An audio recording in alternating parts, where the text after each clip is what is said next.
Welcome to Volya Radio. Слава Україні!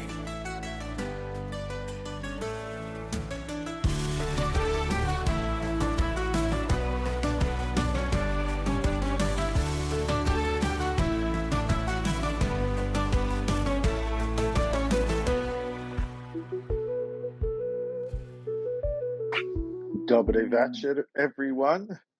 Welcome to Volya Radio, Culture Hour and Book Club. And we usually don't get into Cultural Hour all the time, Robin. We sometimes end up talking politics like crazy for the first hour.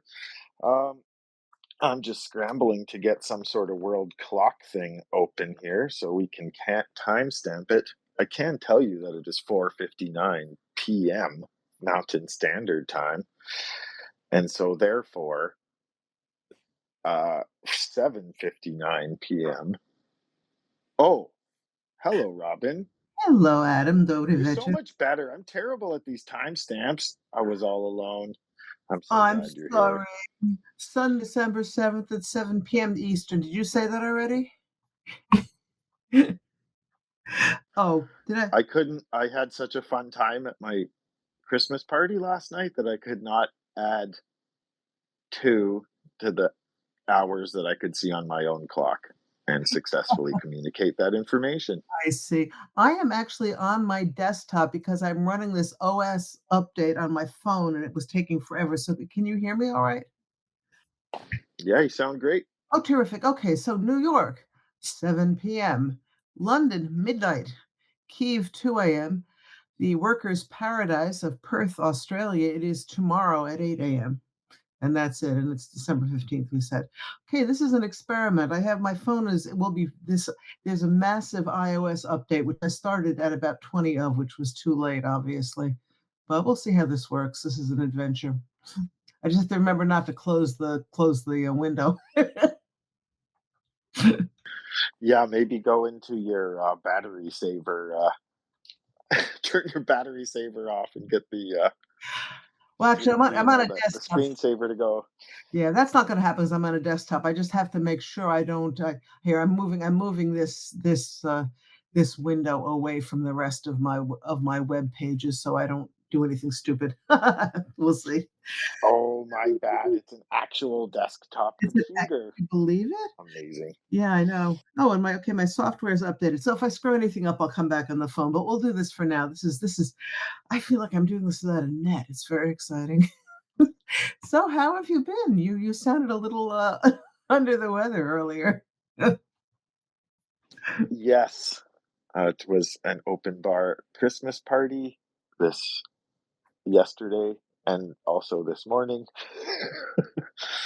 There was candy and spices and tricolored pastas. No, that's Ween lyrics. It was very fun and too much fun. But I'm here. I made it. That's good. And I took some notes even. Oh, It's very exciting. Oh, and I didn't even look. Oh gosh, Adam, I'm so sorry. I didn't even think I forgot to open that up to look. You can surprise me. How's that? the book notes or the topic sheet? No, the book notes I looked at, the topics I completely forgot to look at it. I've been on the space most of the day today, and my brain is rather fried, I'm afraid. We had a great day. We had Professor Bondarenko open. You were probably still comatose from your your your celebrations, but he spoke about Russian disinformation. It was really great, and it was in Ukrainian, so that was very exciting. Wardogo translated. And anyway, it was terrific. If people are interested in that, you should definitely go onto the Twitter feed and look at the you can listen to it. It was an hour long. It was really it was fantastic. I'm looking forward to hearing from him again in the future. That sounds awesome. I wonder if I was still awake when you were doing that. I'm not sure. When you party, you party. I love it. Yeah, it happens like 3 times a year. It's actually mandatory. My boss is kind of crazy. Well, that sounds like a good kind of crazy, so I wouldn't complain too much. I mean, as long as he's sober the rest of the time and treats you all right, right? Yeah, there's no whips. It's mostly so nothing serious. No, I'm kidding, of course. Well, it's Canadian OSHA regulations, as we call them in the States, well, workplace safety regulations are obviously a little more lax. But lexicon is here to Just not enforced. okay. Go ahead, Lexicon. Sorry. I wanted to say, Robin, you're Ukrainian. I wasn't on when I wasn't, I don't know, there when you were on, but I listened to Boncharenko later, and I am so impressed to hear you speaking Ukrainian like that with such lovely pronunciation and phrasing and everything. Man, you are super authentic. Oh, you were It was sweet. great. It really wasn't, but thank you, lexicon. It was. It's amazing. War Dogger told him afterwards that I understand Ukrainian very well. That was an overstatement. But yeah, thank you. Oh, I love Ukrainian. I mean, it's just every minute I Well, it's clear you do. It's clear you do. I'm really impressed. And like, I've only known for about a year or something that you were doing this. And wow, have you ever done an amazing thing? well, It's great. Congratulations. thank you, Lex. I have to say, I have two wonderful teachers at Ukrainian Catholic University, and my dear friend Ilya, who spends 4 hours a week. God only knows where he gets the patience listening to me try to speak Ukrainian, and I'm. He's got a lot of patience, but God bless him. He's been a big help. Yeah, no, I guess I adore Ukrainian, so it's been, you know, I'm glad that Professor Bondarenko seemed to understand what little I said. So that was, even better if somebody understands you when you speak. Back to you, Lex. Or as I see, like, Oh, Robin, mhm. I wondered if I didn't catch at the beginning, he talked about a professor at West Point, a guy named Aaron. I don't know if that's a surname or a first name. Do you know who that was that he Yeah, hang on seems a to? second. Aaron was the first name because, of course, it's Pan plus the first name, how Ukrainians address people. But hang on just a second. Where did I have that? Because I asked Wardogo exactly the same thing. Let me see if I can find it. I talked to Wardogo too much. I'm gonna have to page back a little bit. Aaron Phipps, Phipps. Um, Okay, because that would be interesting. I wonder if that guy's got some. I would just love to see, like, was that guy focused? He was focused particularly on Russian propaganda, I guess. Be neat to see anybody's writing that's very relevant yeah, yeah, to sort of what we're interested in. Like the generalizations, sure, but well, remember when we've talked with the Ukrainian group that was trying to remember what they were called, that was looking at even looking at like what is this week's topic and so on, what are the upcoming topics in the next month. That kind of thing is so interesting, seeing the way Ukrainians have followed the content and prepared pre-bunked, as he was saying today. So I just would be interested in knowing if there's anybody in the US that's actually looking at it the way they are. Sorry, I'm hanging this massive linen sheet up over the glass wall of my stairwell, so it will hang out and dry flat as linen does. So, so can, I'm huffing Just and don't puffing. throw any stones. No, so no, can you hear me now? very well. Okay, I can't find the window that I'm in with this stupid thing. Look, I'm gonna have to leave the mic off until I figure out where the hell it went to. Anyway, I'm gonna put a in our little back channel. I'm gonna put the URL that War Doggo gave me about this guy. War Doggo mentioned we may try to get him to come on with Professor Bondarenko and have the two of them, which would be really great.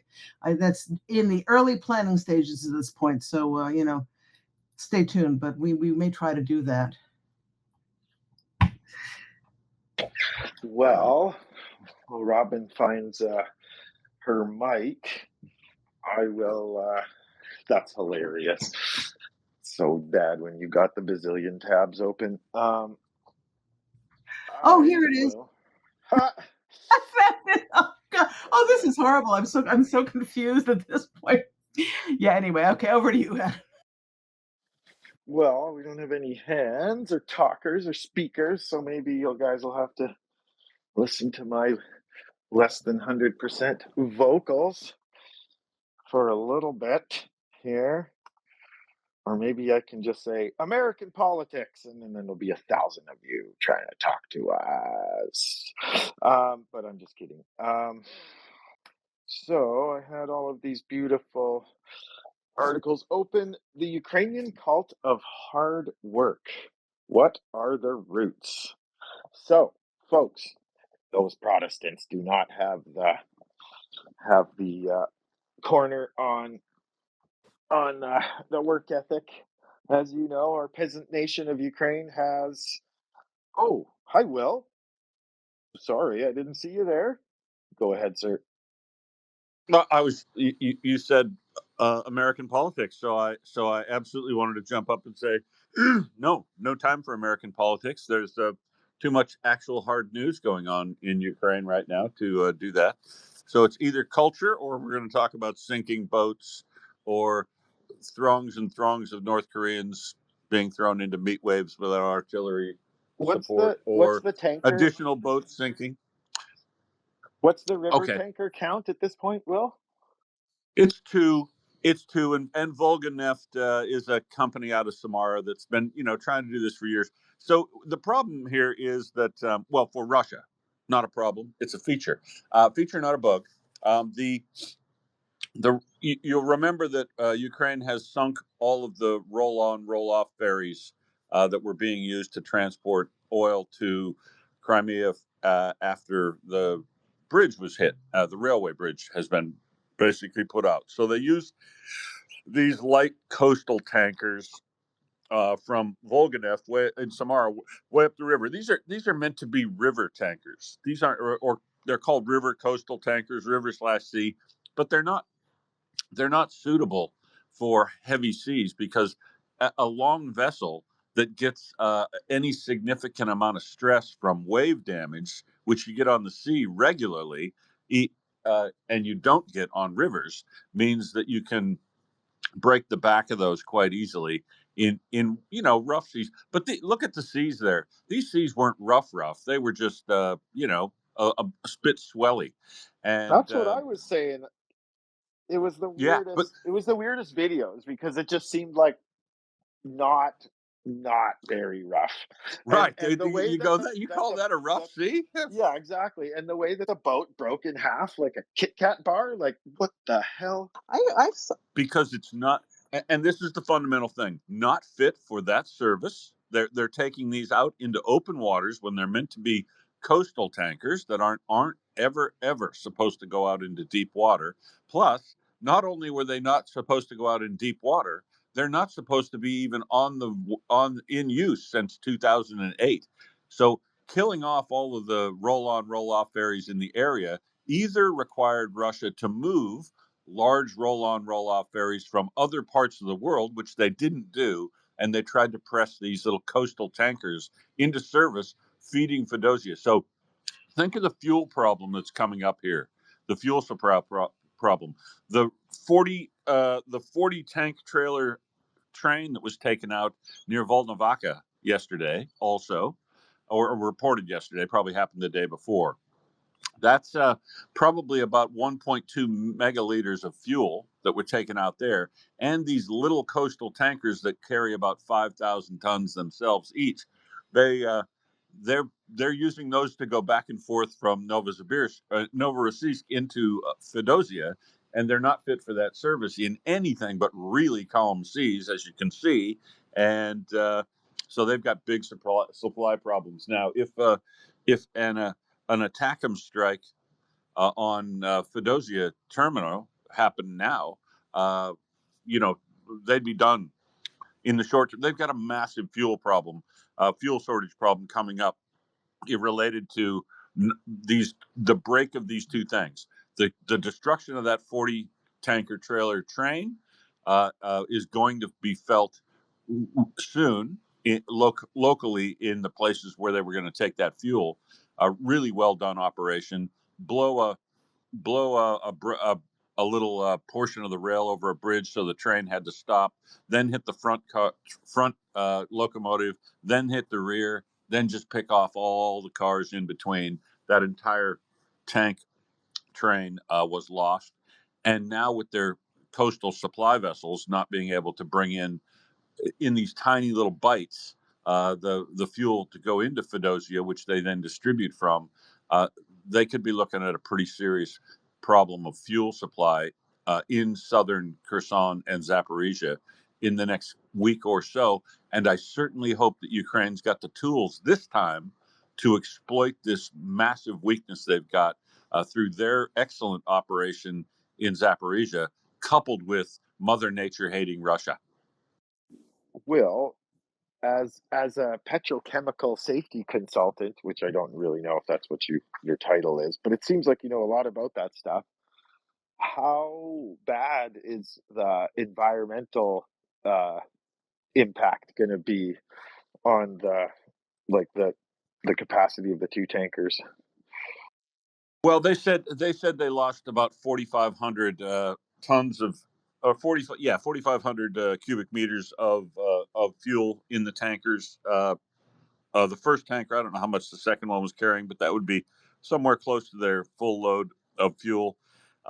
It sounds bad, 4,500 tons, but it's really a relatively small oil spill. And the wave action, because the sea state is rough, they won't get nearly as much volatilization as they would. And this is heavy fuel oil. So it's probably going to form with the sea state and the weather conditions. It's probably going to get mixed up and form the tar balls pretty quickly that will go down to the a lot of that will sink and end up as these tar balls that roll around on the seafloor and then get washed up periodically, even multiple years after the storm. Nasty, but not an environmental disaster by any stretch of the imagination here. And uh, so not like losing a super tanker. These are small, but and the damage looks like it will be confined to that area of the Kerch Strait where they're at, and I don't know of any long-term damage estimate Well, from it. thanks. Well, that is a relief. I mean, considering, the amount of environmental destruction that the Russians have perpetrated on the Black Sea and on the Dnipro, with all of their shenanigans, they, in my opinion, should have lost the right to navigate in the Black Sea at all because of that. I mean, they've absolutely devastated what was a beautiful and pretty pristine area before they got started on it. Well, and yeah, you're right. And technically, Russia is a party to Marpol, and this is what I've been talking about before. The things all these fuel tankers that they've been using, the major super tankers they're using in the Dark Fleet. None of these vessels are meeting the Marpol requirements that everybody signed up to since 1964, which is a good example of why the world needs to get behind Ukraine winning this war, because Russia's actions are once again tearing down the fabric of agreements made since 1964. And believe me, if Russia doesn't have to meet Marpol requirements and SOLAS requirements, the oil spill requirements that we've developed since environmental awareness came about, and the safety at life at sea requirements that have taken place, that will be corrosive to every other country that wants to go it on the cheap and try to get by with just whatever they've got. None of those vessels, not one of those Volga Neft vessels, and they've got hundreds of them, not one of them is rated for transfer of oil on the sea under international regulations that Russia has signed up to. Yeah, thank you. Well, yeah, it's pretty outrageous. And one of the points Wynnyckyj makes in the book that we're doing in the book club is that Russia's behavior has called into question the viability of the entire international order. And as you're saying, if they can ignore these laws, why should anybody else? There doesn't seem to be an enforcement mechanism, so it's based on goodwill, and Russia doesn't have that. If they don't suffer consequences, then we're going down a slippery slope of having no agreed upon international standards. And boy, that's a scary place to be thinking about. And can we just But go ahead, Will? Yeah, I mean, like I say, it takes us back to 1964, before after the Ameco Cadiz off of Spain. You know, some of the massive oil disasters that we've seen. There's a reason why we all use double hulled tankers these days, and there's a reason why we have standards related to safety at life at sea, because nobody wanted to see those disasters. But believe me, China and India and other people who don't yet have fleets that fully meet those requirements are watching closely. And the real problem is, Robin, if they do it, Australia, America, and other people also have to backslide. Otherwise, they'll be competitively advantaged and run us out of the markets. Yeah, exactly. I mean, if, among other things, environmental standards cost money to adhere to, and if you have competitors not doing it, as you're saying, it makes it not unviable. It's but is there, so what is there? I mean, I don't, international law is one of those things I assiduously avoided in law school too much, which I regret now. But what what are the enforcement mechanisms of this? Does the UN issue a strongly worded condemnation and then everybody goes back to sleep again? I don't. What can be done? Primarily, it's done through the class certification uh, entities, and because there are no formal enforcement mechanisms. They're voluntary, and they are done through the insurers and the class certifiers and the ports and people who want to sanction. So the this is what should be done on the tankers is what I've been talking about, and Beefeater's been talking about it for quite a while. every every sanctioned vessel, if in a good world, not even a perfect world, in a good world, every one of these sanctioned vessels that no longer meets MARPOL requirements and doesn't aren't capable of operating in the service that they're supposed to be, should be permanently banned from entry to any port in any country that is a liberal democracy. But the economic cost of this is something that has to be borne by the countries that participate in it, and it's going to take some bravery for people to do it. Janet Yellen has been doing a pretty good job with the financial secondary sanctions, and the way to address this issue isn't to sink these boats, right? People say, well, just sink them. Well, that would be a way to do it, but you're going to have multiple super tankers then sunk and have oil spills related to them, unless you can capture them or sink them on the way home after their trip, and the disaster is much, much smaller. But rather than generate a war at sea sort of scenario where Russia would then start sinking other international vessels, I would assume, in response, then the way to take care of them is once oil gets on a tanker, the best way to address it is through financial means. Don't worry about the oil anymore. Worry about the money that gets made on the oil, because it's much easier to track and punish related to those with financial sanctions. But if you want to take care of the vessels themselves, make sure that no no insurer will ever insure the vessels. Make Russia self-insure, and don't allow, and then enforce the MARPOL requirements in places like the Straits in Denmark. When Denmark said that they weren't going to let the vessels, the Dark Fleet, pass through there, Russia, within just hours, made a massive threat to Denmark. They would consider that an act of war. And they did that because that would stop it, right? Denmark has a right under the voluntary agreements of MARPOL and SOLAS to inspect vessels that are traveling through its territorial waters in its exclusive economic zone, and can board those vessels and ensure that they meet all the requirements to traverse.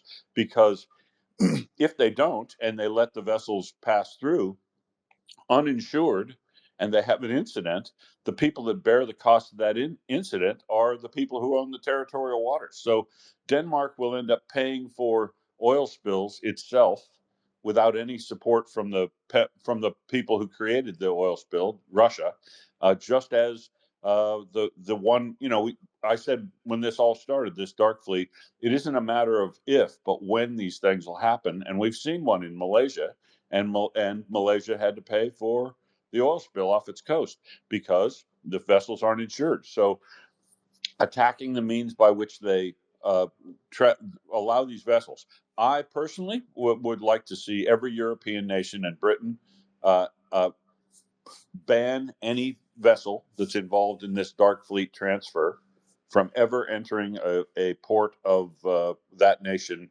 America, wherever. Ban them permanently. Not for a month, not for a trip, not till they get insured and meet the requirements. Just ban them permanently, because all these vessels that were sold primarily by Greek owners to Russia, all these vessels should be out of the market permanently anyway. They don't meet the technological standards for safety and environmental protection that were agreed, and everybody is moving away from those vessels. So Russia moving back to those vessels encourages others like Iran and India to do the same thing, and they've started doing that. So this is a corrosive slide toward the bad old days, which should be stopped as soon as possible by appropriate secondary sanctions uh, on the vessels, the operators, and the money related to the transfer of oil that way.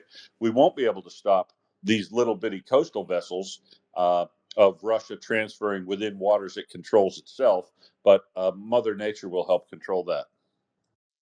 Okay, so this just requires all of the countries of the world to have a set of cojones, right?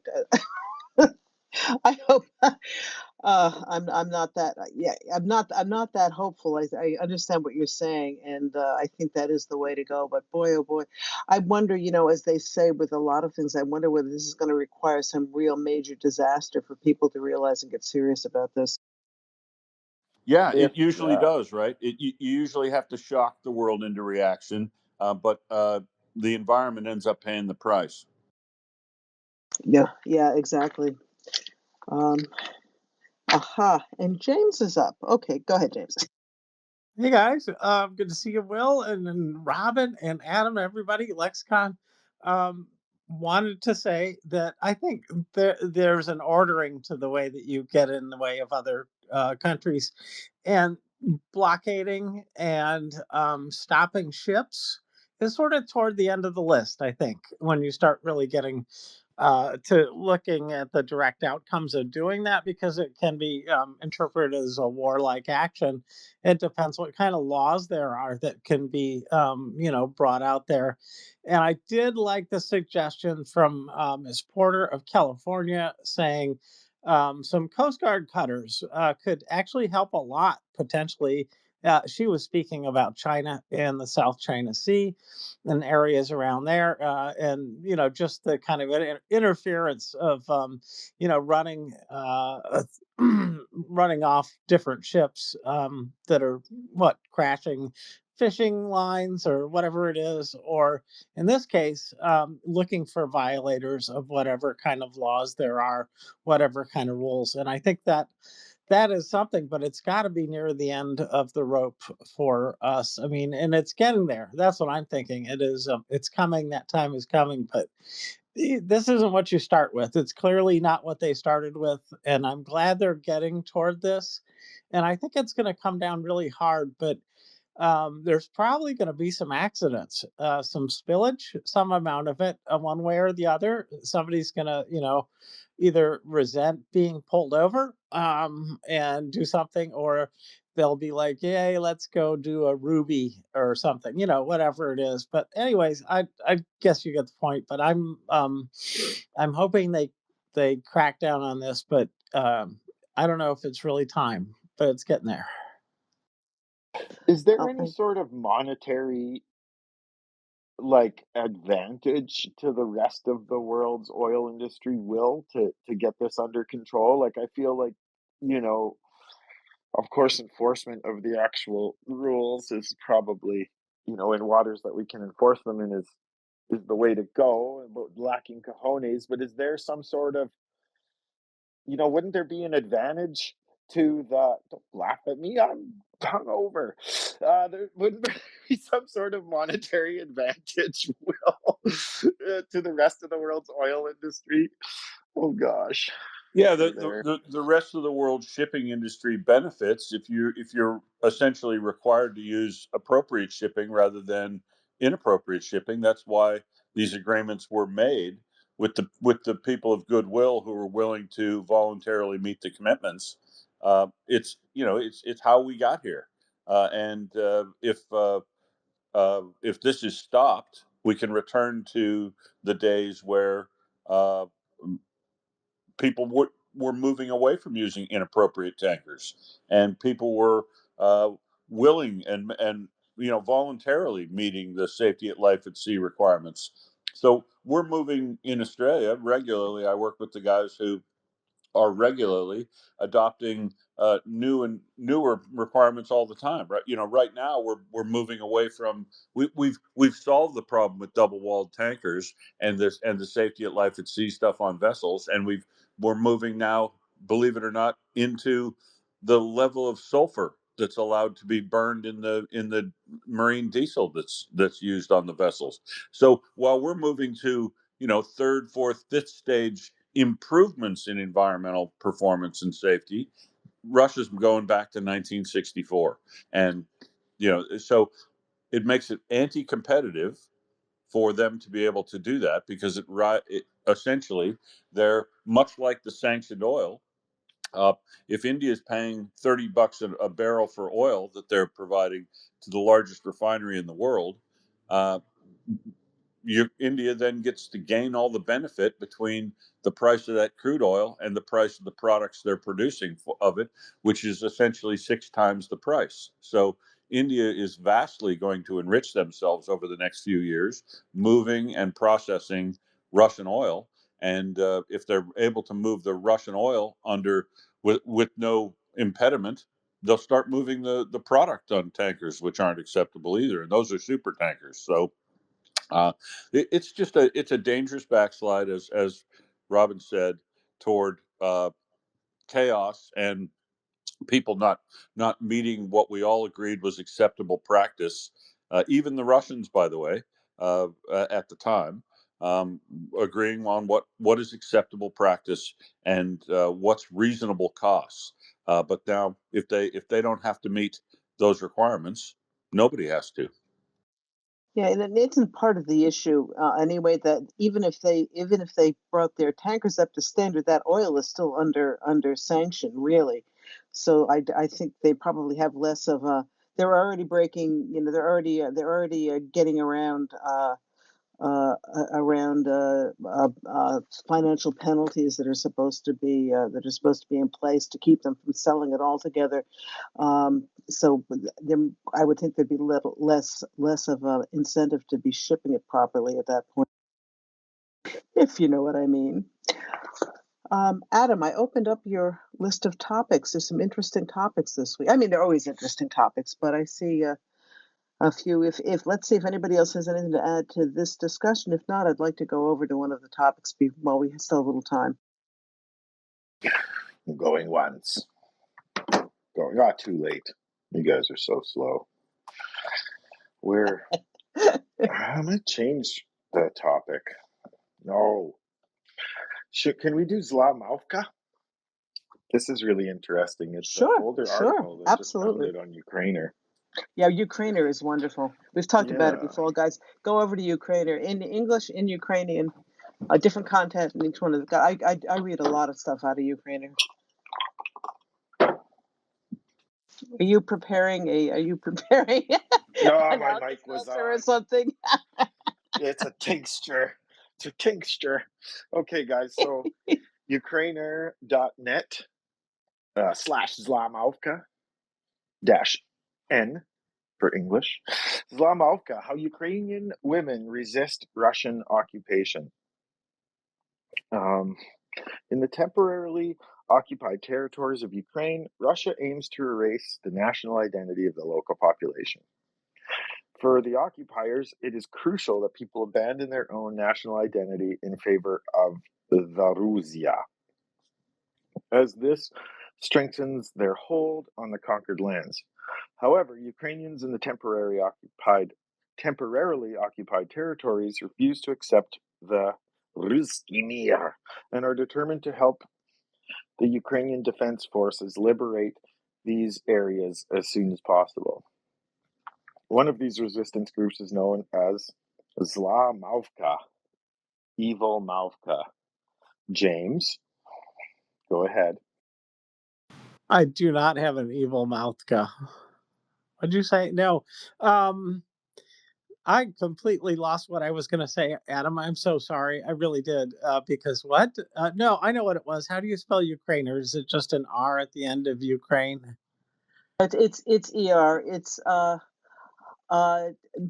www.ukraine with an R on the end.net. But it's Gotcha. okay. Thank you. Oh, no problemo. Where was I here?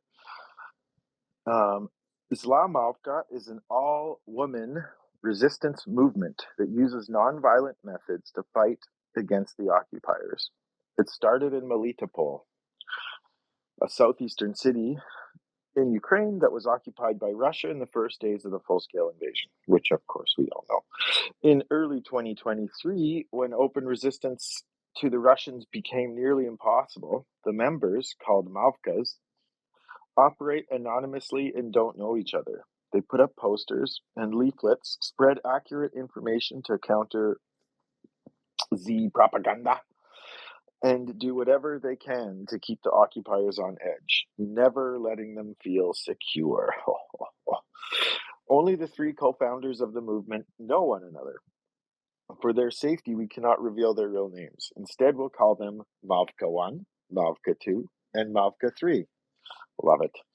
The women shared how the resistance movement began as a joke, how they can easily spot Russians try to infiltrate it, and what they miss the most while living under occupation. From a kitchen joke to a resistance movement, Islamovka operates in occupied cities and towns, both online via a chatbot-enhanced Telegram channel and on the ground. The movement's logo features three women representing the founders, one in traditional Ukrainian clothing, another holding a rolling pin, and the third in modern attire. These images are deliberate. They subvert stereotypical depictions of women, turning them into symbols of female strength. The co-founders say there's no heroic story behind the creation of the movement. The main catalyst was the presence of occupiers and Russian flags in their hometowns. Each of them had already supported anti-Russia activists in Melitopol before launching their initiative. But as reprisals persisted and resistance went underground, they decided to show the Russians what defiance from Ukrainian women could look like. Mavka 1 explains. We wanted to show that our women are brave and strong, and we will never play nice with them here. Plus, at that time, referring to 2022 and 23, they were behaving very arrogantly toward our girls, and resistance from women really got under their skin. Mavka 3 recalls that the movement began as a joke in the kitchen, with one of them saying, "Why don't we start an organization to resist the Russian occupation?" The idea came from a sense of helplessness and anger. At first, it was a kind of resistance out of sheer principle, when you know that the circumstances are stronger, but you still push back. The women opted for non-violent form of resistance, to annoy the Russian occupiers and remind them that they weren't welcome in Melitopol. When they started planning their activities, the Mavkas never imagined it would evolve into a large women's movement. For safety reasons, everything began within a small circle of friends. Mavka 1 recalls that their first project involved distributing leaflets, which also helped them connect with like-minded people. We came up with drawings and messages that would really annoy the occupiers and spread them where they would definitely be seen. Then we decided to set up a Telegram channel to show people what we were doing and what was happening here. That's when things really took off. Women and girls from other occupied cities started reaching out, asking us to send them our leaflets so they could do the same. We didn't expect to hear from so many. That's when I realized it was time to get organized and take this seriously, to establish rules, safety measures, and everything else. Now the movement has followers in various Russian-occupied regions of Ukraine, stretching from Donetsk to Crimea. The Mavkas developed a telegram bot to allow participants to communicate easily with the leaders and receive tasks. This ensures anonymous and secure communication, which according to Mavka 3 is a top priority. We never ask for real names or any information that could reveal someone's identity. Communication only happens through secure messaging apps. Plus, we constantly remind everyone about cybersecurity, clearing chats, not storing any sensitive information, and so on. Mavka adds that people in occupied territories have learned to be cautious, as the occupiers sometimes carry out searches, checking mobile phones particularly thoroughly. That's why the Mavkas advise their activists to use 2 devices if possible. If that's not feasible, they recommend not storing anything on the device that occupiers could use as evidence of underground activities. This atmosphere of anonymity could potentially benefit the Russians and their security services who might seek to infiltrate the movement and expose its participants. However, according to Mavka 1, they can usually identify these infiltrators quite easily. It's often quite amusing. I don't know how they were trained, but Comrade Major looks ridiculous trying to pass as a girl. Our rules are set up so that the most he can get from us is a task. So let him go and draw a Ukrainian flag. Oh, I love it. What truly hurts the Mavkas is seeing traitors among longtime friends or even family members, says Mavka 2. It's like knowing someone half your life only to realize that they'd betray you for some perks from the occupiers. Resistance with a sense of humor. The activists take pride in all their actions, but one of their favorites is Mavka Money, an initiative in which they redesigned Russian ruble banknotes by adding images of Mavkas. These banknotes circulated in Melitopol, Berdyansk, Tokmak, Kharkovka, Simferopol, and Sevastopol, and Yalta, Russian-occupied cities in the south of Ukraine. Over time, they were even spotted in the Kuban region of Russia. Mavka 3 recalls that they didn't have to wait long for a reaction from the occupiers. The first banknote was amazing. The Rusians went wild in their channels and in their comments. Watching their reactions was hilarious. The funniest part was that the discussion only escalated when the English newspaper picked it up. Instead of brushing it off as a minor issue, they inadvertently amplified the very idea they were trying to dismiss. Mavka 1 recalls that when they successfully released a copy of a ruble banknote in Melitopol, local pro-Russian channels portrayed it as an attempt to undermine the Russian banking system. Oh, they're so silly, Robin. Just imagine. Yes, absolutely. Professor Bondarenko talked about this, the importance of humor. It really is a potent way to fight back with these people because they always take the bait. Well, yeah, and it stops the fire hose of disinformation in terms of if you put them in a corner, they will just switch to another whataboutism or anything just to get out of that corner, but they do get offended, and it stops them when you laugh in their stupid faces. Just imagine, she says, we released the copies of their rubles with the slogan that Rusian occupiers are in Ukraine, and they thought we were fools. We released a 50 ruble note, and they claimed that such a small denomination couldn't possibly disrupt their banking system or affect the circulation of the ruble. I read it and could not believe my eyes. Our latest joke at their expense ended up being labeled a serious terrorist act. For Mavka 2, her favorite initiative was Mavka's Kitchen. Initially, the women simply distributed posters warning the occupiers to be careful about what they ate or drank. Later, the activists gained access to the kitchen where the Russians dined and added laxative to their food. Later, they Oh my God, that's like what we did in Girl Scout camp. That's hysterical. That's so awesome. When the occupiers went door to door asking for moonshine or food, I thought, why not? I know how to cook, and a bit of laxative ends up in the food. It happens. As for moonshines, that's a risky business. Maybe I missed something along the way. That's how the idea for Malka's kitchen came about. Everyone loves it. Now the occupiers in Melitopol often hesitate to eat food they aren't sure about, even if it's fresh fruit or vegetables. Yes. Another key aspect of Islamovka's activism is producing a weekly newspaper. Accessing accurate information in occupied territories is challenging, Malka one explains, discussing the motivation behind launching this publication.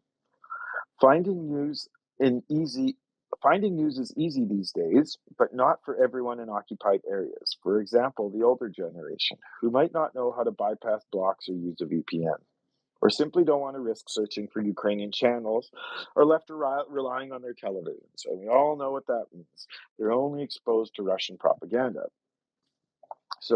Russian propaganda.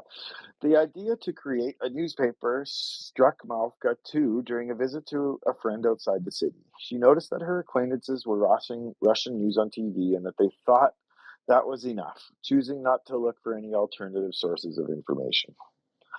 Now the Zlamovka team puts together a weekly summary of key events happening in Ukraine. They distribute printed copies of the newspapers through mailboxes, leave them on by front doors, and drop them in parks, encouraging readers to pass them along to others after reading. The electronic version of the newspaper can also be downloaded from their Telegram bot. Malka 3 recalls instances where people downloaded the newspaper and shared it further via messaging apps. Such actions also bolster the movement.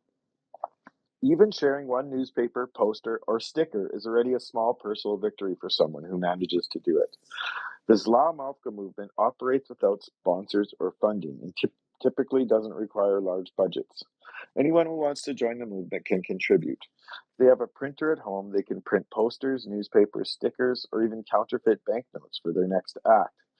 What truly matters for the movement's functioning is the strong morale, Malka 1 explains. We need motivation, inspiration, and faith in victory above all else. Material concerns aren't our main focus here. Sure, money is needed, but it's not the be-all and end-all. What we really need are more eyes and ears. For people to keep resisting, they need to feel that their efforts aren't in vain. We often notice that a number of activists rises whenever good news comes from Ukraine or the battlefield. People feel inspired and ready to take action, but it works the other way too. Everyone's reading online, and it's all too easy to lose motivation. I heard that. That's why Malkas consider supporting other women in the occupied territories another vital aspect of their work. They remind these women that they have someone to turn to talk to, and that others share their thoughts and views. Malka 1 makes an effort to keep participants from dwelling on their sadness, while Malka 3 adds that even simple conversations often make a real difference. This is hitting close to home with how much time I've been spending on spaces with you guys. This isn't about persuading anyone to think differently, but about providing friendly, mutual psychological support. It's like chatting with a friend in the evening. That's the vibe of our Telegram channel. Everything is infused with sarcasm and humor. What? Robin, they're reading my We're mind. never sarcastic. What are you talking about? Malka 2. You were just sarcastic when you did that. Malka 2 mentions that the Duh. Oh, I'm sorry. I don't try to laugh this much. I drank all the alcohol last night, you guys. I think I'm a hero for being here. That's a silly thing to say on a space about Ukrainian warriors. Never mind. We're friends, even though I'm older than many. Sorry, Robin. I need a minute. Well, you're getting your minute. I am thrilled to say I just looked this up, and this article is in Ukrainian, also on Ukrainer. So now I've got a really fun thing to read with my friend Ilya next time, instead of all the serious stuff I dig up. So this is going to be a lot of fun. He's going to love it. So I thank you, Adam. Have you gotten yourself back together yet? Yes, talk. Malka 2 mentions that the three of them often respond to messages from participants together. We're friends. Even though I'm older than many, they come to me for advice, or just to cry quietly when things get tough. Many girls from different cities reach out to me for advice or just to discuss life under occupation. When the Mavkas come to me, we sit down together and we start responding to everyone. It's like an anonymous women's club. I genuinely hope to meet some of them after liberation. We've never seen each other, but it already feels like we're friends. This is a deja vu in me, man. The Mavkas also noticed how vital it is for women in the occupied territories to feel supported by those in Ukraine or abroad. I remember how thrilled they were when they saw photos of women from different countries painting our symbol on their arms. It was truly amazing, Mavka one recalls. Lots of Mavkas wrote to us back then, but one message particularly resonated with me. I don't know how you did it. Thank you. It meant the world to me to see that we haven't been forgotten, that people are proud of us and keep fighting for us. That gave me strength to keep fighting. What's truly disheartening, however, is the criticism suggesting Zlav Mavka's actions are insufficient and the participants could be trying harder. The founders find it strange to read such comments, particularly from those who aren't in Ukraine. Conducting open resistance in occupied territories is incredibly challenging, to say the least. As the Rusians have installed surveillance cameras throughout the streets and plan to set up facial technology soon. Ah, yes. The good old family traditions, non-crazy globalist AI facial recognition Rusian empire that's going to teach the decadent West. Well, that's nuts. Okay. You have to consider a lot of factors before even putting up the poster. And that's precisely why it hurts when fellow Ukrainians write that we're doing some pointless nonsense. You flinch at every sound, every shadow, or even from your own fear. Sometimes this fear is valid. Someone might peek out from a window, and there are plenty of informers around. A car drives past, or something else happens. Each time you think, this is it, I'm going to get caught. And then, as if you're in a fog, you quickly do what you need to and escape. And even when you're safe, you don't feel safe. What if someone saw you? What if there was a camera you missed? What if they find you? Life under occupation imposes severe restrictions, making basic survival the greatest challenge. The Mavkas observe that the longer the occupation drags on, the harder it becomes for people to resist and maintain hope. With restrictions on information, struggles to meet basic needs, and psychological pressure from the Rusians, Mavka too feels that such conditions compel people to better understand and appreciate what they had before. We took for granted many things that we now feel deeply. It's the freedom to speak the language you want and express your thoughts openly. It might sound odd, but I even miss the Ukrainian products they used to enjoy. Unfortunately, as time goes by, people start to adapt to this way of life. That's probably the most frightening part. For the Mavkas, this means one thing: becoming more resourceful, exploring new ways of resistance while staying anonymous and keeping morale high. Fight and you will prevail. That's a reference to the Shevchenko poem. The co-founders make all decisions about Zlav Mavka's activities, but only if everyone is on board. Other participants who join take responsibility for their own safety and the risks involved. Mavka 3 explains that the safety rules are always consistent. The orcs will arrest you. Finally, someone said the right term. The orcs will arrest you for a Mavka sticker as easily as for a newspaper. Burning a Russian flag is probably the riskiest act.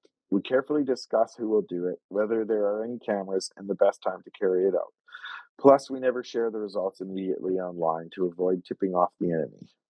For this reason, the Mavkas try to only document their activities through their own resources, such as a website section called Mavka Diaries, their Telegram channel, or partnerships with journalists. They try to avoid keeping any personal records, as Mavka 3 explains. That would be like building a criminal case against yourself in the orc court. There's also the psychological pressure. For the Mavkas, it's mainly the presence of the enemy occupying their homeland. They also endure online harassment, receiving offensive comments, and mass sexist threats in their Telegram channel or on enemy platforms. Yeah, the orcs often try to hack Zlamovka's social media accounts, setting up clones of their chatbots to fake movement accounts to communicate with local residents. At the same time, as Malka 1 points out, the occupiers try to downplay the movement's existence. They belittle our actions in their public forums, calling us rats or insisting that we don't exist at all. But seriously, guys, why are you sending the youth army to cover up our graffiti if that's the case? The worst thing for them is to admit that we are here, because then they have to admit they don't have the support they claim in their propaganda. That's our main mission. We show the world that we exist and that people here are waiting for Ukraine. These obstacles do not diminish the Zlamovka's determination to continue resistance. The women want to make it clear to the Russians, the women want to make it clear to the Russians that they haven't accepted the occupation, as Mavka 2 puts it. Sometimes you wonder if it's all in vain and they really came to stay, but then you tell yourself, do your job and our guys will come. In addition to community support, humor, often dark, helps the Mavkas carry on with their activities. While stories about their actions may seem amusing in hindsight, they can involve real risks for the participants at the time. Mavka 1 recalls a girl who went to hang up leaflets in Crimea. She found a spot near a fence to pull them out discreetly, but then she encountered someone else. Just as she pulled them out, an old man appeared behind her. She hid the leaflets and waited for him to pass, but instead he approached her and said, "I see salt," slang for drugs in Ukrainian. At first, she suspected she was looking for something hidden, but she quickly realized it was serious. He grabbed her, she barely managed to hide the leaflets, and dragged her towards a house, saying he was going to interrogate her about where she bought drugs. The girl managed to escape, and everything ended well, but there was both laughter and danger involved. The old man could have called the police, and they would have found their leaflets, but thankfully that didn't happen. Even though the Malkas carefully prepare for each outing, unexpected situations will arise. It's a relief when a nearby stranger shares pro-Ukrainian views, as happened with Malka 1. The scariest moment I've had so far was burning Russian flags. I didn't want to do it in a yard. I wanted to do it right there where the occupiers could see it, not just on Telegram. When it works out, it's an unmatched feeling. Sometimes I have to return to the same spot 5 times to get it done because something gets in the way. But one situation caught me off guard. During the process, a woman appeared. She saw me and I saw her. We both just stood there, shocked, staring at each other. Then she smiled and said, "Hurry up, there's a patrol car nearby. You better go down street X." I was stunned, but quickly ran off with a smile. They're our people. Support from the outside world also boosts the women's determination. Malka 3 shares. When foreign journalists reach out to us, we feel like we're doing something right. Not long ago, I came across a post by a Ukrainian soldier who noticed our work and wrote a thank you note. It brought me to tears. We're the ones who are grateful. We will do everything we can as long as it makes a difference. Everyday rituals and small comforts also offer solace to the Malkas.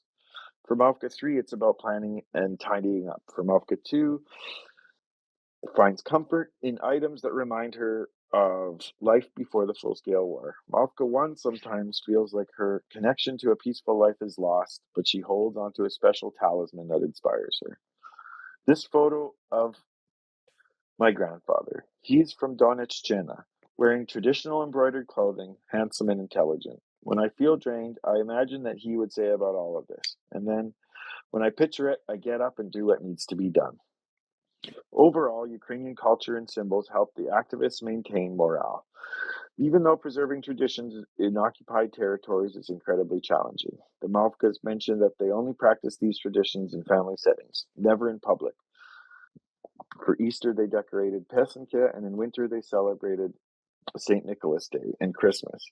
They do this quietly as open resistance has disappeared in the occupied territories. Unlike in the early days of the Russian invasions, the occupiers suppress any acts of resistance. However, Malka 2 points out that certain habits among people still persist.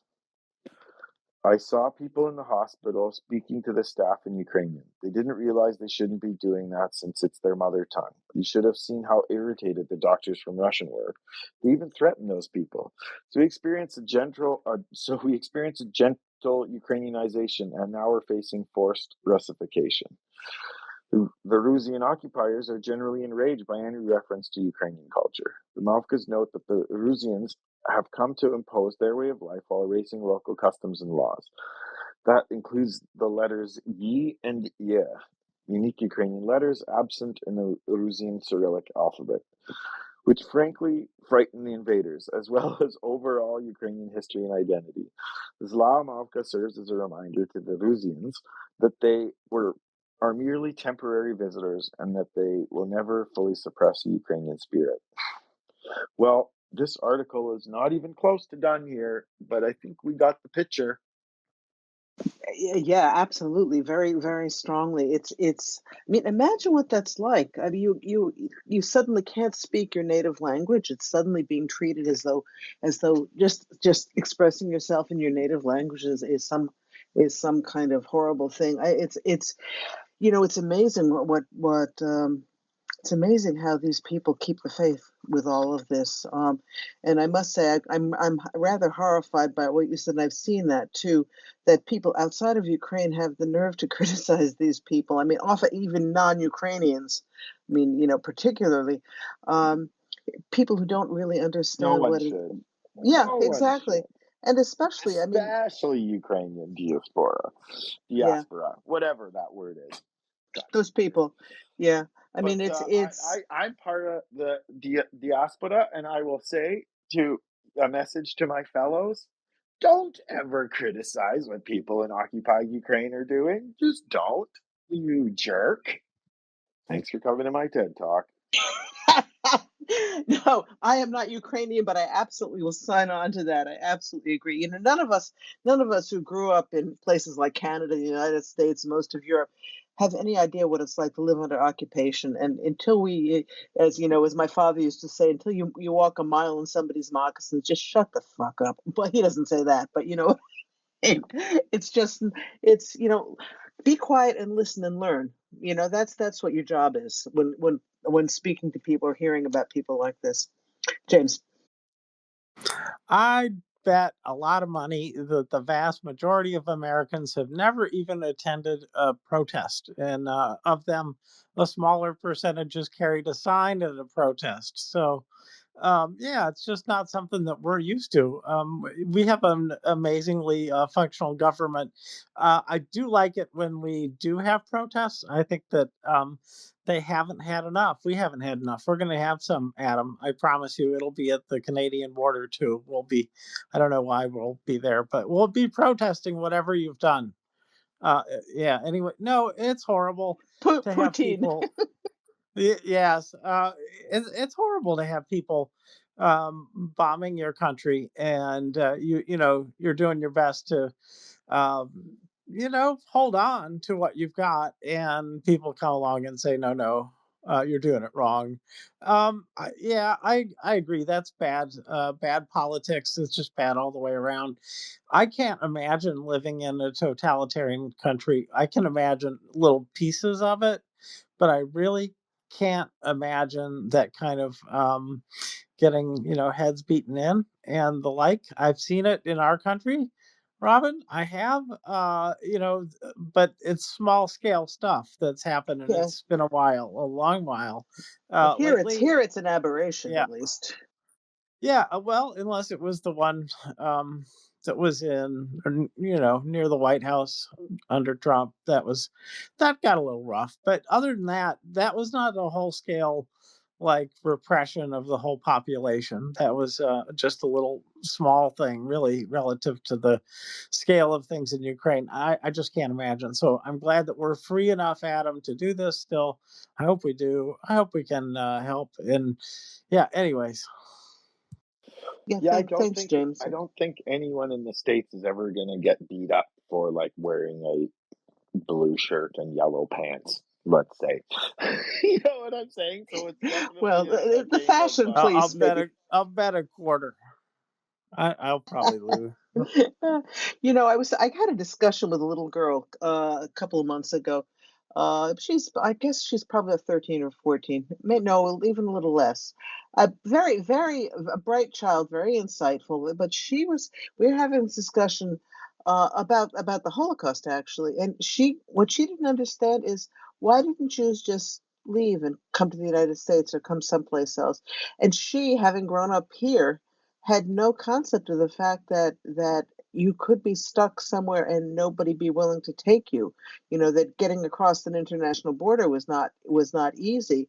And I think, this is the same thing to people really understand that no, if in these occupied territories, I mean, if you're a priest who tries to have a church service in Ukrainian, you may be dead. I mean, they have killed priests for that.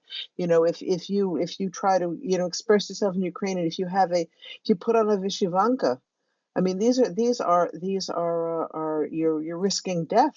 And we none of us can really understand it. You might be able to imagine a little bit, but you might imagine it for 5 minutes. But to imagine your whole life is like this, where you can never, where your entire identity is something that if you express it could put you in mortal danger. There's no way for any of us to understand it, I really think. Tracy, hi, over to you. Hello, Robin, Adam, everybody else. I am back again. Adam, thank you so much for finding that story and for reading that. That was absolutely fantastic. I love these women. I want to meet these women. How impressive. Just absolutely wonderful, Adam. Thank you so much. I cannot thank you enough for that story. I think we needed it right now. And yeah, the repression is horrible, isn't it? When you think about, I don't think any of us can imagine it, Robin. Even when I listen to people like our very wonderful Ioana and of course Yana, who've had coming from the countries where they've come from in the East, and especially Yana, I think moving to different countries, growing up in a different time. If you're of a certain age, you've grown up. I guess. Across when times have shifted, you have them times in history, right, where things don't seem to move along very fast for a long time, and then all of a sudden you come to some development in history, whether it's technological or and you seem to do kind of a little jump, I think, and things move on very fast within those short few years. And I think if you're born in the 70s and the 80s and then you start to see things change in the 90s, this happened with many different things. And even when you listen to people like Yana and Ioana talking about the experience that they've had when they were much younger and times were much different, they've actually really, more than we have, physically experienced living in conditions like this, worrying about whether you can trust your neighbours, your friends, living in a situation like that. So I think even they struggle to imagine it now that their lives are far removed from that.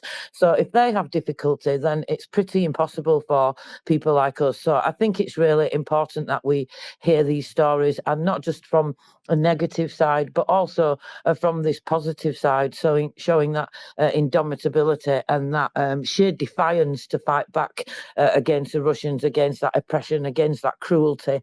And I think, again, that, we cannot sing the praises of Ukrainians enough. How on earth, through all these centuries of brutal, evil genocide from that country of swamps with its various names, how on earth did Ukrainians turn out to be such a, and I don't want to generalize, of course, because they're not a monolithic society, but when I compare it to my society, let's just say that, because that's all I have to compare to, I am absolutely astounded by the humanity that Ukrainians are able to show in the face of such evil, horrible brutality, because we know just from gangs and people who are forced into prostitution and things like that, this cycle of violence continues. If you are somebody who's brought up, unfortunately, in a household where there's violence and things like that, this very, very often continues. It's unfortunately part of human psychology.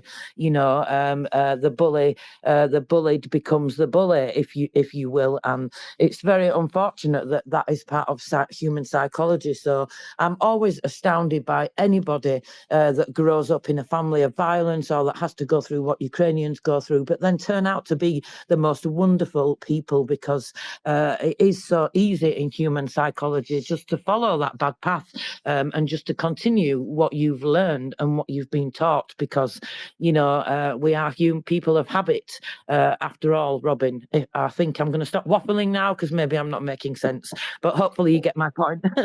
Yeah, we enjoy those Yorkshire waffles. Don't worry. No, but I think that is a very good point. So often, the damage that's done by people who have to cope with this kind of thing makes them into unbalanced people, into people who can be dangerous to other people and themselves. And that doesn't. I mean, as you're saying, you can't generalize 100%. But Ukrainian society, as a whole, is very, open to differences, is accepting, is kind. They take care of each other. It's really, yeah, it's a real testament to what can be the best in human beings in a response to a terrible situation. Um, and I mean, see what goes on in Russia to see what the difference of outcome of this kind of thing. Yeah, Adam. I feel I've never liked the phrase "whatever doesn't kill you makes you stronger," but I think it applies more to properly to cultures and nations than it does to individual human bodies, of course. Um, and uh, and I think that's what we're seeing, right? Like we know Ukraine is older. Kiev is ancient, and it was a great city in medieval times, and but we have to admit that they've been uh, like a pain in our ass and Big Brother basically for the last half century, right? And while the bullied often becomes the bully, there is that thing that happens sometimes when a strong person has a really, really shitty parent and they do everything they can to become successful and be the exact opposite of that person. And that's what we see with Ukrainian culture is that while there are like similar embroideries and the languages are similar, the mindset is the opposite. And I will take that globally. I will make a big assumption about that. I'm not saying every last Ukrainian, but Ukrainians went through a national awakening, multiple, and they've been through enlightenment type activities. And the Rusians, unfortunately, have never ever evolved into a modern society. They still have this imperialist character that we see every day in every action, in every communication. And so yeah, it's sort of like two sides of the same coin, like it's like Two-Face, the Batman villain, where one half is like this perfectly, you know what I'm saying. I'm not going to explain my silly hungover metaphor. That is all. Yeah, no, but I do agree with you, Adam. I mean, one of the I was talking with somebody last week, and he's someone who knows a lot of Russians, and he was sort of making generalities about Slavs. I mean, it's a very pro-Ukrainian person, so there's not an issue there. But he was saying, that he finds, Slavic culture tends to be hard and can be rather heartless. And I was thinking, I said, I don't. That's not my perception at all. Then I realized he was talking about Russians and I was talking about Ukrainians. And the thing that I find really touching, and I don't know. I mean, I don't know masses of Ukrainians, but the Ukrainians I know, I find that no matter how difficult or how hurtful things can get, that Ukrainians remain open. They remain. I mean, you could tell me, Adam, my impression is Ukrainian men are not afraid to cry if they're really upset about something. They don't go storming off in an angry huff. Oh, well, I can definitely say that about myself. That's for sure. Well, you do drink like a Russian sometimes. Sorry, Tracy. I had this conversation, kind of, Robin, with some male Ukrainians on the team whilst I was volunteering in Ukraine are permanent members of the team because obviously they're Ukrainian, they live there.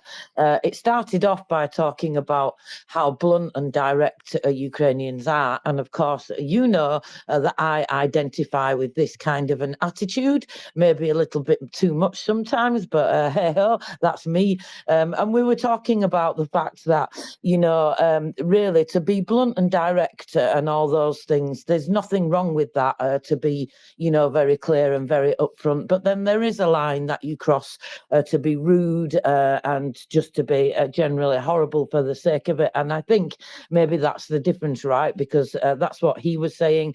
And I was completely agreeing that, yeah, absolutely, to be blunt and direct, even forceful, maybe when you need to be.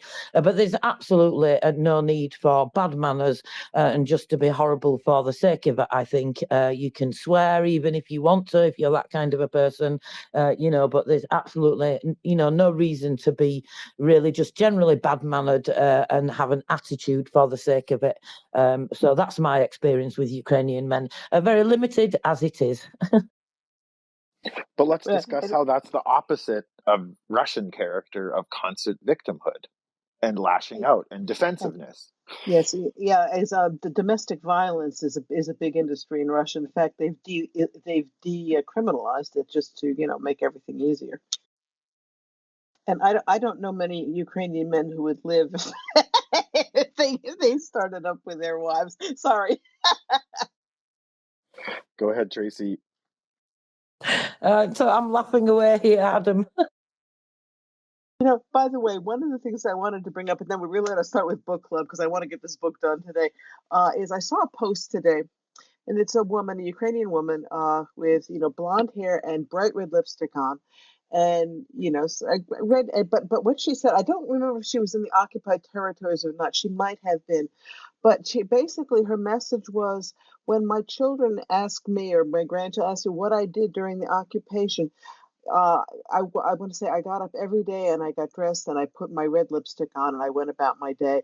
The message being that that they were not going to change her, and I thought it was a very powerful message. It strikes me as very Ukrainian. I remember hearing a story. I think it was in what's the capital of the Czech Republic? Oh Lord, it was during Czechoslovakia when the Russians invaded. This story about the same thing, a woman who got totally dressed up in her best clothes, perfect makeup, perfect hair, and just went out and walked on the street because she wasn't going to let them think that they had managed to make any impression on her. She was going to show that she was going to continue with her life.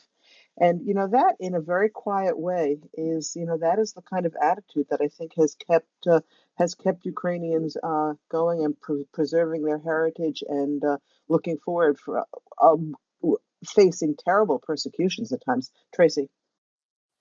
Yes, like children and teachers are building volleyball pitches with their bare hands in the under constant air raid shelters in rural Kharkiv, because, as they said it to me, they absolutely refuse point blank to let the Russians take away life from them, and they will continue to live their lives and to love and to be happy wherever they can. And one of those big things is giving children what they need. Sorry, you just reminded me of that, Robin.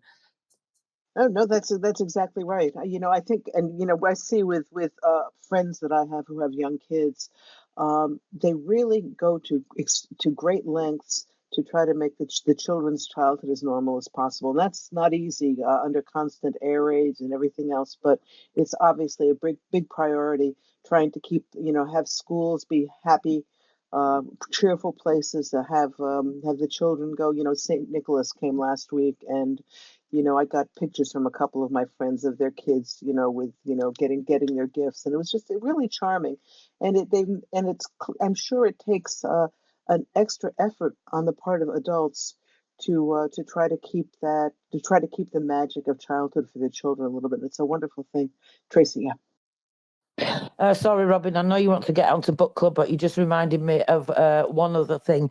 I've just posted it, actually. I'll post it to the top of my profile and you can have a look at some photos, exactly what you're saying. So the Bethlehem Flame of Peace has been brought to Kyiv and it will then travel throughout the country. Anybody who wants to take that to their homes is actually allowed to do so. How fantastic is that, Robin? This tradition in Ukraine is now 4 years old, and it was initiated by the Scout organisation Plast, which transmits the Bethlehem Flame to Ukraine and around Ukraine. How? Only by Ukrazaliznytsia, of course. That's exactly how. So you can have a look at that. Some wonderful photos there. And just one more serious thing that I wanted to just mention, and I've posted this. I hope this is all right, Robin, but it's quite important. So we were talking earlier on about this spate of teenagers that Russian special services are in many ways forcing to be collaborators, and these sabotage attacks going on in Ukraine on military cars and also police cars and things like that. So what have the SBU done in response? Well, this is what they have do. This is what they do. The Russian special services are now investing a lot of money in recruiting teenagers from Ukraine for sabotage work. Earlier, such activities were carried out haphazardly. Now, this has become a system. Hundreds of people work with them, including psychologists, multi-million-pound budgets, entire networks of recruiters, analysts, all sorts of different people. Basically, just like the disinformation campaign, they have actual psychologists and psychiatrists that set up these plans so people will fall into them. And this is why it's so easy for every single one of us, no matter how experienced we are with propaganda and how much we think we know, to get pulled in. So I'm talking about this because SBU have now created a chatbot to counter this. So they've made this chatbot to counter the threat. It's called Burn the FSB Employee. I like the name of that. Very blunt and very direct. I've posted that information there, so you can share that if you so choose to do so. And what the SBU are saying is that main emphasis is inevitability of punishment for the crime. The perpetrators will definitely be exposed and caught, and the SBU has now revealed all cases of arson of military vehicles. Therefore, cooperation with the enemy is a surefire way to go to prison without options. If somebody contacts you and asks you to do these things, or a family member or one of your children, you can now contact the SBU using this chatbot. Thank you very much. A bit distraction from what you were saying, Robin, but I didn't want to forget that important announcement. But thank you, Tracy. No, that is important. And don't forget that when they go after children or young adults, teenagers to do this kind of thing, it's not only because they want to create havoc inside of Ukraine, but this is part and parcel of the genocide to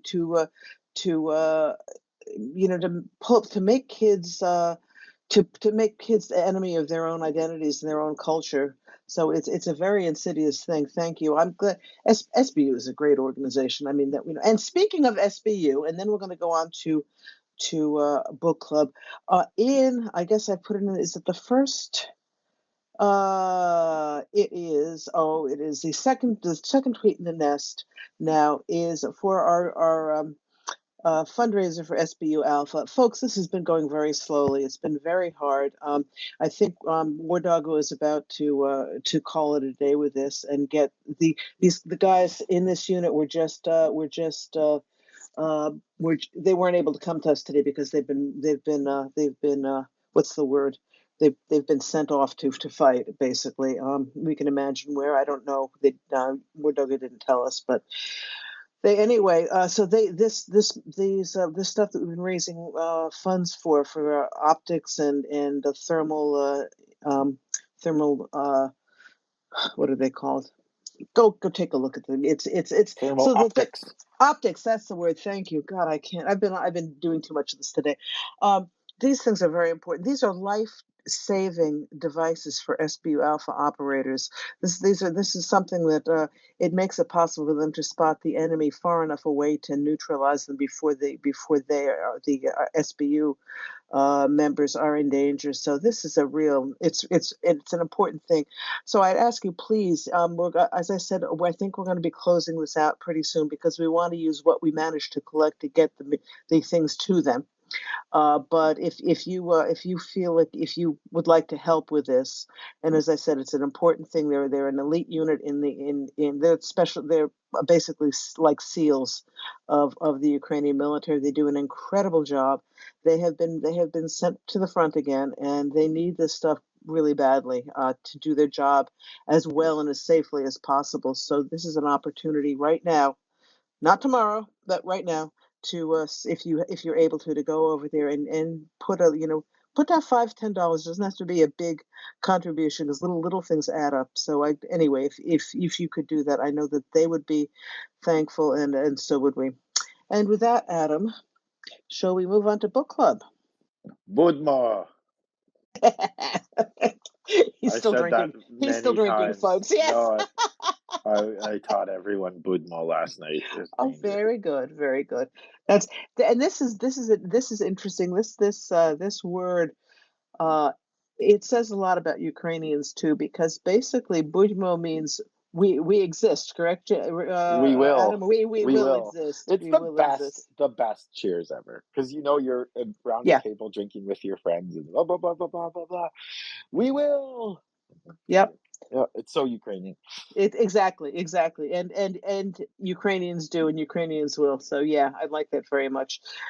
Anyway, all right. So we are in the last week of Ukraine's Maidan, Russia's War: Chronicle and Analysis of the Revolution of Dignity by Mychailo Wynnyckyj, who, as you know, is a professor at Kiev Mohyla Academy in Kiev.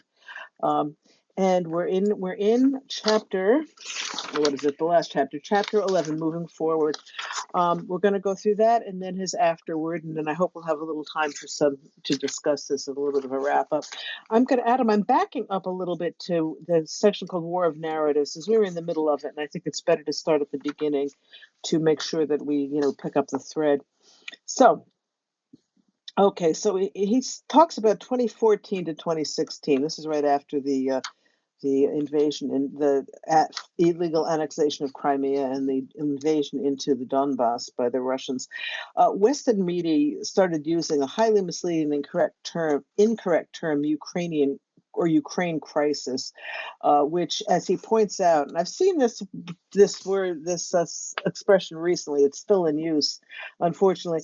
It implies that there's some kind of a domestic Ukrainian problem. And it feeds right into the Kremlin talking points. There's a Ukraine crisis. What is a crisis? There was a coup that toppled Yanukovych. That's one of their disinformation points. There was a fascist junta that was elected, and as I said last week, this amazes me that it's a junta, but it was an elected. How many juntas do you know that are elected? Anyway, whatever. So fascist junta, and in the Donbass, it's a civil war. All of these are nonsense. Also, as he says, calling it a Ukrainian crisis somehow implies there'll be a completion date, which has to do with things inside of Ukraine, which is not the case at all. We're talking about an invasion, a genocidal invasion of a sovereign country by another rogue country on their border. This is not any of this. It's not a junta. It's not a coup. It's a righteous fight to fight off an invading army. In fact, rather than what the Russians, how the Russians characterized it, the actions demonstrated that the Kremlin did not recognize the right of Ukraine to exist as a country, which was witnessed in Russian historiography. We see it in the temporarily occupied territories, where they have replaced Ukrainian history books with books that teach Ukrainian children this very nonsense. This, again, another part of cultural genocide. But anyway, we saw that Sauron, as we call Putin, was telling George H.W. Bush that Ukraine is not a real country, and as Adam points out, he also that horrible On the unity of Russia and Ukrainian peoples. Yeah, exactly. And talking to fucker Carlson. Oh, what is his first name? Carlson, anyway. It's Kucker, pronounced Kucker. Oh, okay. Thank you, Adam. Fish face. That's how Ukrainians pronounce it, I believe. Oh yes, yes, yeah. Well, because exactly. That's how it translates. But he explained that law for a long time. Even the fellow with the strange first name, after a while, looked a little bit quizzical, like he couldn't quite believe what he was hearing. But he always looks like that. Well, that's it's like true. him pretending to listen and look smart and like he's listening. It's like, oh my God, Bowtie Boy, true. he's so ridiculous. All right, Adam. that exact face. I have a meme of it with him with a Soviet hat on it, and it's perfect. It's perfection. Yeah, it's true. He does use that face a lot. Anyway, but so they really, as he says, because of Russia does not admit, the Mursky Mir does not admit that there is anything as such as Ukrainian. I mean, although they want to destroy Ukraine and Ukrainian language and everything else, at the same time they don't admit that it exists. There's a little problem there in terms of logic. But as he says, Russia's position and actually resonates.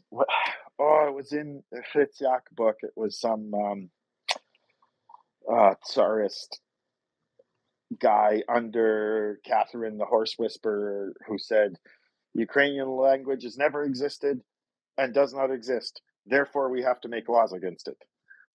Yeah, exactly. Yeah, it doesn't exist, but we have to protect Russian speakers from being forced to speak it. Yeah, it's well, whatever. I mean, you have to be sick yourself to accept any of this stuff. And anyway, as Wynnyckyj points out, as a result of all this, Russia's position with respect to Ukraine was and is untenable and can have no possible resolution. The existential threat to Kyiv from Moscow was and is permanent. And this is a very important thing that I don't think the United States, certainly, I don't think many of the allies have understood.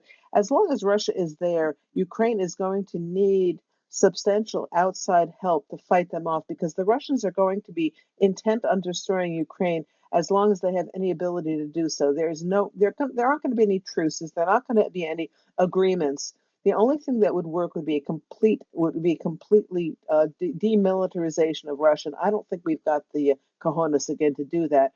So, as he points out, this can't be treated like some kind of a regional dispute. It has to be treated as a chronic thing that has to be. Ukraine will need to be supported forever unless we're willing to do something about Russia. Anyway.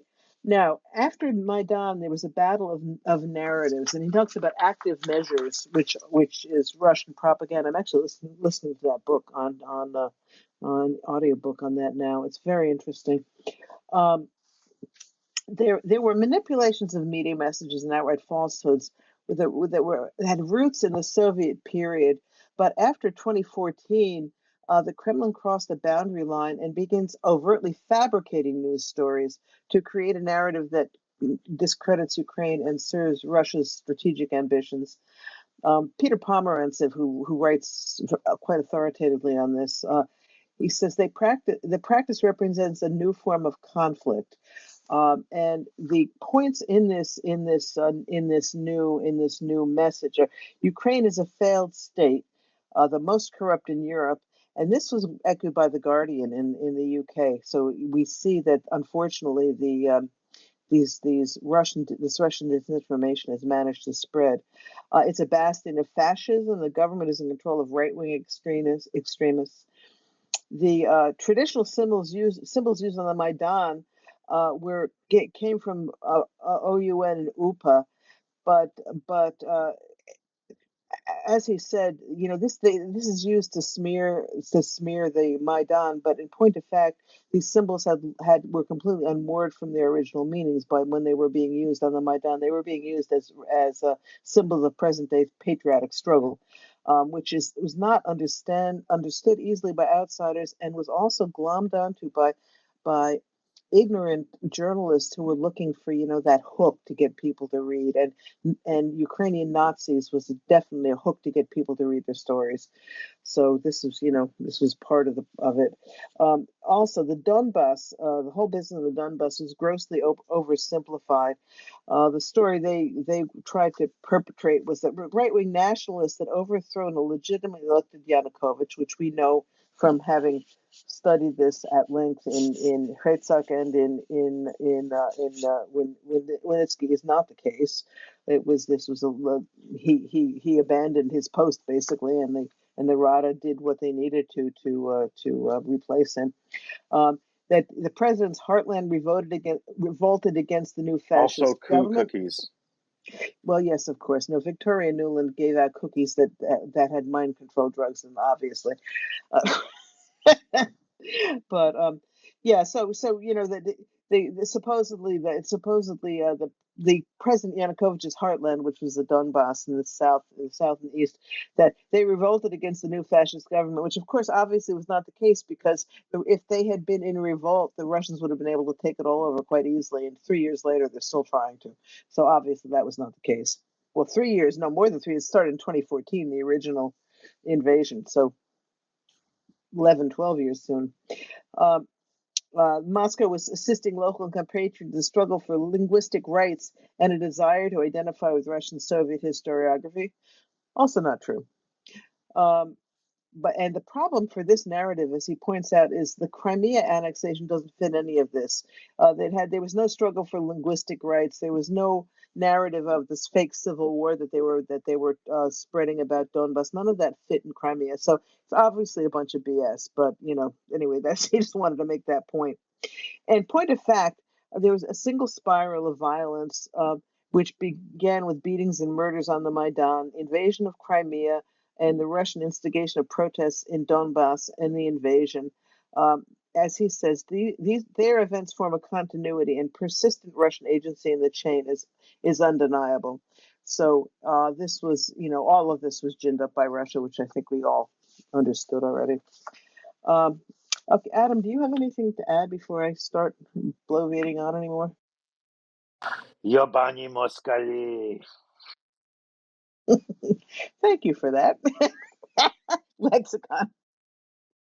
I think that summary of his is one of his finer moments. And I think that that's one thing that his book does, is provide the chain of evidence to show that there is a single Russian aggression. I've just been seeing something on Solovyov saying, "Oh, this doesn't start 2 years ago. This has been going on for centuries." I thought, boy, you can say that again. But anyway, I think that yeah, that's one of the big contributions of the book, is that it does provide that evidence, and I think it's really important that he sort of hustled himself to get this thing out, even though elections were coming up, and well, it probably didn't look like much was going to change that he could see. But anyway, I just laud his that this effort was so important, and the fact that years later 8 years later, it's, or whatever am I counting, that it's still the evidence of what happened in that time, of course, stands up. It's got a few things that clearly he couldn't know how they were gonna turn out, and in a way, he kind of thinks that Russia on 7% of Ukraine is sort of, "We'll be able to handle that," and he and his wife are looking at each other and seeing the good days to come, and all that stuff. Well, that's sort of looking a little different on the eve of another American administration. But anyway, I just want to give 3 cheers for the guy, and think that that's a point in the book where he does sum up the contribution that he makes. Thanks. Yeah, thank you, Lexicon. I think that is an important point. There are things he got wrong, and the things that's easy to criticize. Knowing from today what actually happened, but I think you're right, and he got more right than wrong. Also, the whole issue. I think many Ukrainians thought the same thing about that they were going to be able to handle Russia, because nobody really believed that uh, they would ever do a full scale invasion. as I mentioned before, if you read some of these um, first person narratives of what was going on in Bankova Street the night of the invasion, that early morning, several people say the same thing, which was when they looked at the faces of President Zelensky and Yermak and all of the top members in the administration, they didn't see fear, they didn't see anger. What they saw was disbelief, that they really could not believe this was happening. So, writing 7 or 8 years before this all happened, you can certainly, I was expressing, I think, the belief of a lot of people that, and Ukrainians are also really uh, uh, managed to remain positive and hopeful about the future. And, of course, one of the hopes was that they would be able to handle Russia and that they would be able to go on building a wonderful, free, democratic country that they were building, and that they would handle this irritant on the border. It didn't turn out that way, but you can understand, it's a positive thing that people felt that was possible. Anyway, all right. So now the question is, why is understanding all of these are the narratives in the past. Why it's important to understand them, because because it's critical, because narratives affect policy. And he points out in the Minsk Accords is reference to accommodation with Russian-backed separatists. Now this Russian-backed separatists is a myth. They were, most of the evidence later on showed that the so-called Russian Spring in East Ukraine was really ginned up by the Ukrainians. I mean, I'm sorry. I'm getting these messages. It's distracting me.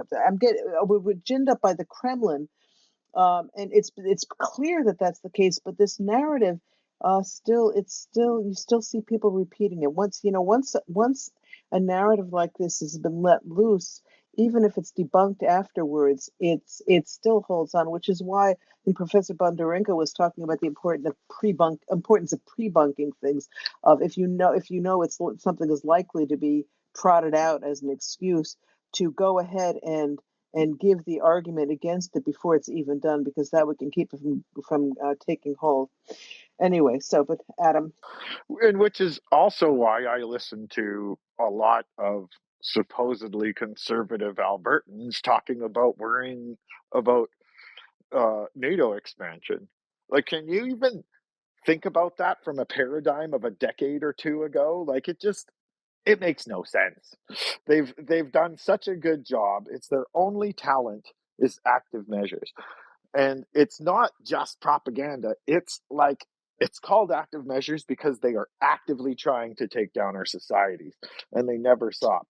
And I think they're closer than ever right now, but yeah, it's scary. You know what I mean? That they can, like, these people were people that I've known for 20 years, and when the war on terror started, and it's like the perspective's completely flipped. You know what I mean? Like, they were like, rah, rah, rah, for this foreign adventure, because of patriotism and protecting our way of life, which is a reasonable, in hindsight, it was a reasonable take. But now it's upside down. Like, what? Like, NATO expansion is a good thing. Like, we agreed on this Yeah, three, exactly. 2 years ago, man. What happened? That is a really good point. It's not only that the NATO expansion thing is a red herring anyway, but yes, since when is a NATO expansion a bad thing? Uh, it's certainly been demonstrated very clearly that Russia is a dangerous aggressor. So why shouldn't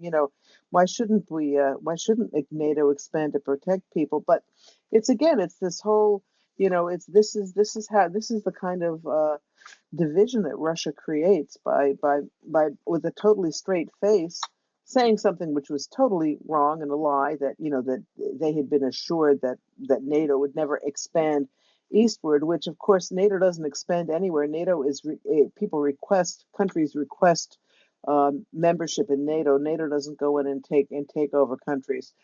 But Yeah, it is. It's very frustrating. And when when you talk to people and once you trot the facts out, if they're halfway thinking people, very often they'll realize they've been spouting nonsense. But one on one, you got to reach an awful lot of people to make a difference. Yeah, Adam, sorry.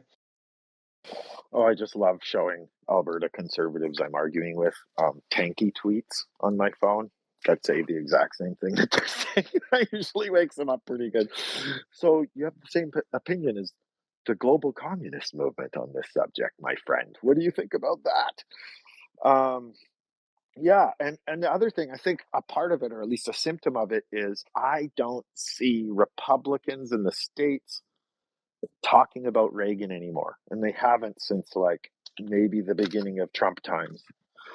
And it's I mean, the guy was an icon so much that in hindsight, a lot of people on the left were like, okay, he knew what I mean? Like, so, and he was an icon, and like, I don't know, but in any case, like, they've abandoned that whole legacy. Like, conservatism itself, like the major polity of it, I feel like has changed in that way. Like, people have forgotten that completely. Sorry, Robin. No, I absolutely agree with you. I mean, this I find very distressing as I am now a registered independent. I consider myself a Reagan Republican, but the Republican Party no longer represents Reagan Republicans, and Reagan must be rolling over in his grave with them cozying up to Putin. I mean, Reagan was very clear; he knew exactly who and what he was dealing with.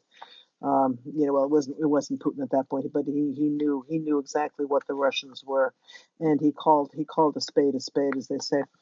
Lexicon. Well, another astonishing thing is that liberalism has completely gone weak at the knees. Of course, weak-kneed liberals do that. Anyway, I was visiting, I've mentioned that there's a very elderly gentleman, it's so elderly he was in World War II, and he's been a liberal kind of person and very, humanist and so on all his life, contributed to good causes. And he said to me yesterday, well, he said, "Can you at least appreciate Putin's paranoia, seeing himself surrounded by NATO?" And I said, "Well, no, I can't." I said, "First of all," I said, "You, Fuck Putin's paranoia. First of yeah." all, sorry. I said, Appreciating something's paranoia is not exactly what I do, but anyway. And then I said, look, you and I were there when it was happening. What happened? The first three countries to join NATO were the three countries the Soviet Union had invaded.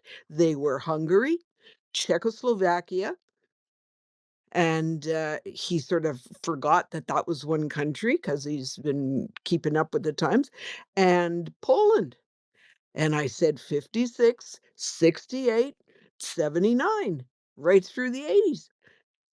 And it took about 30 years for them to get in. I said, "You remember the times nobody was campaigning to get them in. They were pounding the doors down because they wanted protection." And after that, there was no more until 2004. It took, another how many decades? It's not Nobody is surrounding this guy if he wasn't busy attacking them all and threatening them and so on. And so I don't know. I mean, beating a poor old man into the ground is not very nice, but it rots my socks. This surrounding and expansion, they've just swallowed. So the whole this is the Canadian liberal fraction, has also swallowed this stuff. Never mind the conservatives. There's nobody left. Um, the NDP isn't jumping up and down about this jazz. Our social democrats, there's absolutely no mainstream party that can remember a thing about the war or the Cold War. Uh, I Yeah. am I am I gobsmacked. think Chrystia Freeland remembers, but I don't think she has as much power as all that. She got the But same reason we have for remembering. because her grandparents were Nazis. No, fucking idiots. Okay, let's go over to Sky Kiss.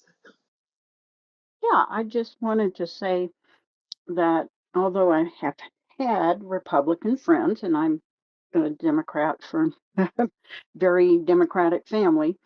I have more Republican friends and, colleagues, so to speak, than ever before. Because they're just so dismayed and made uncomfortable, and it's like, yeah, okay, she's using Reagan memes, and I'm going, yeah, because at least he made mostly sense. He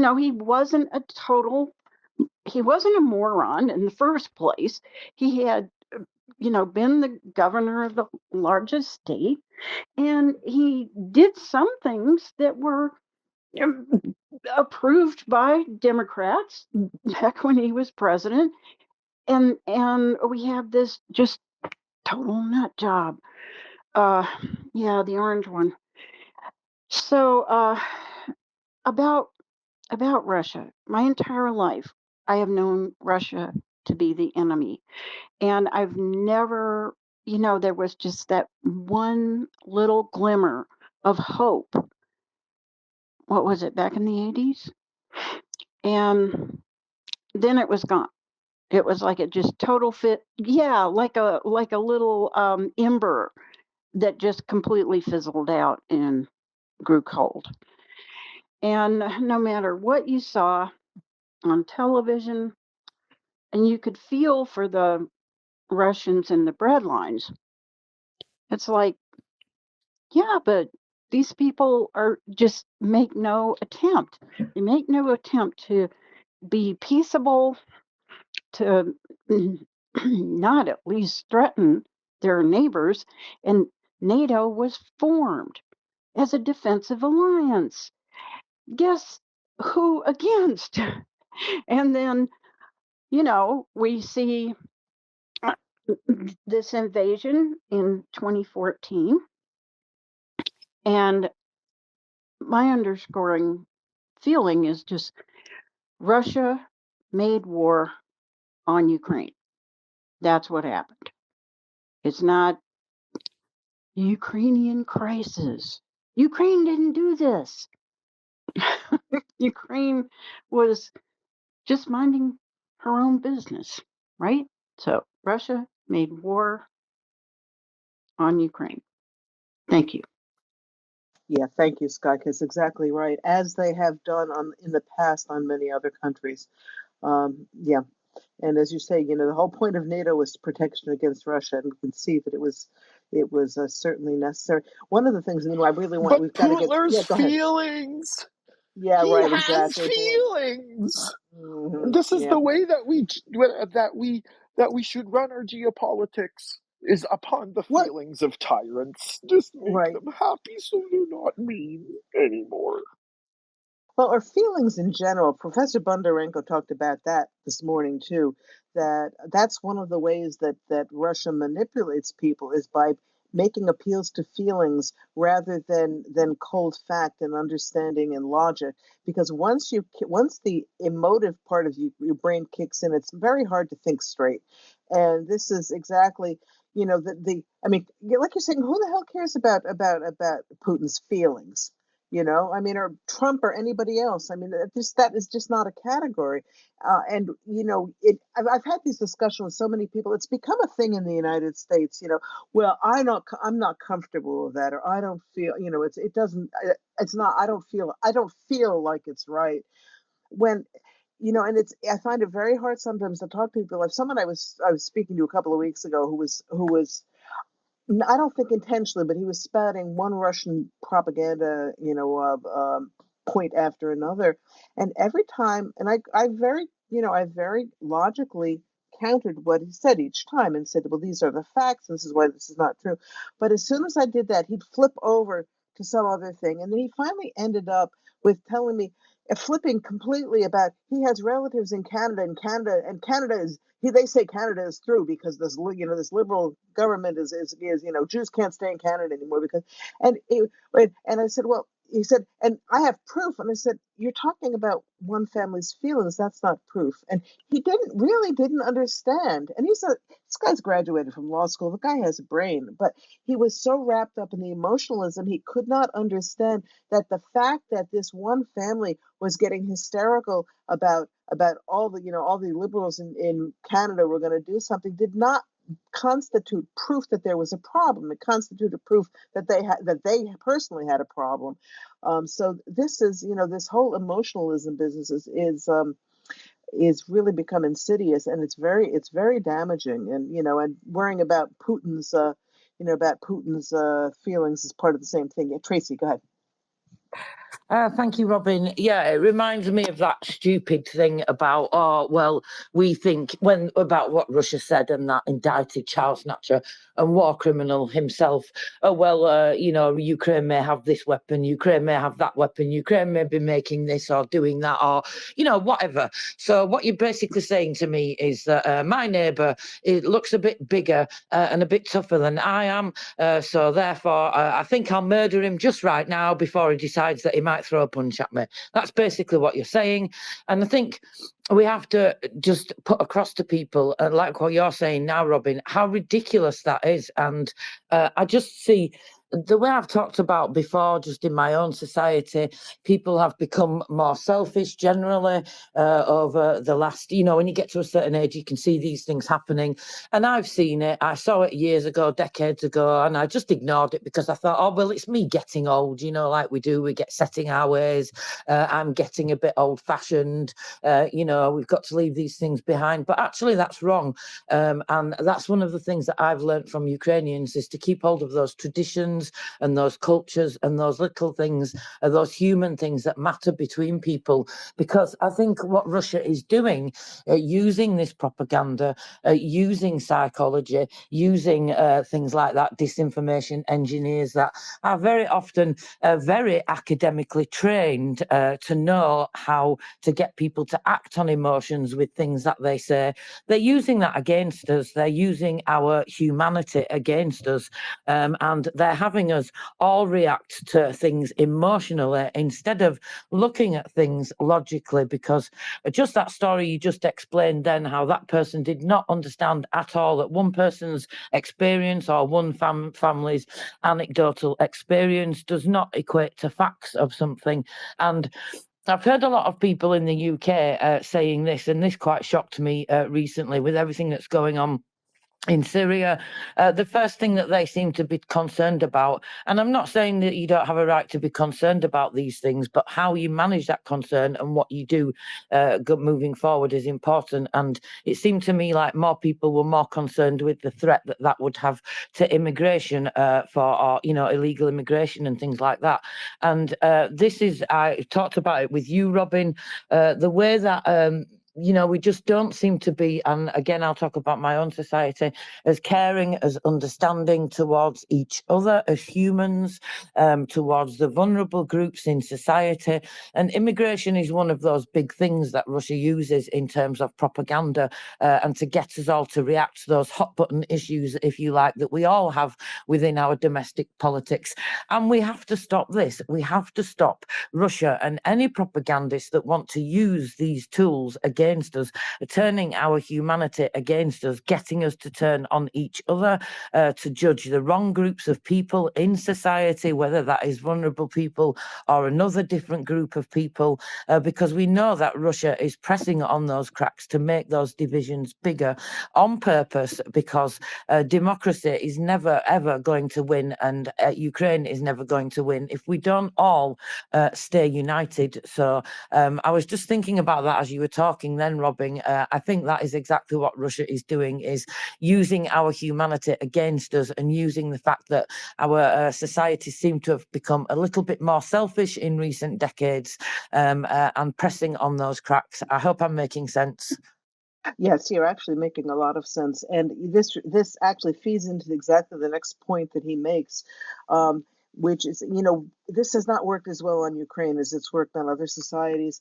And one of the points he makes is that the actual facts of what had gone on here were that the agency of Ukrainians, Ukrainians showed agency and astonishing levels of spontaneous cooperation, self-sufficiency, patience in the face of extreme hardship during Maidan and after.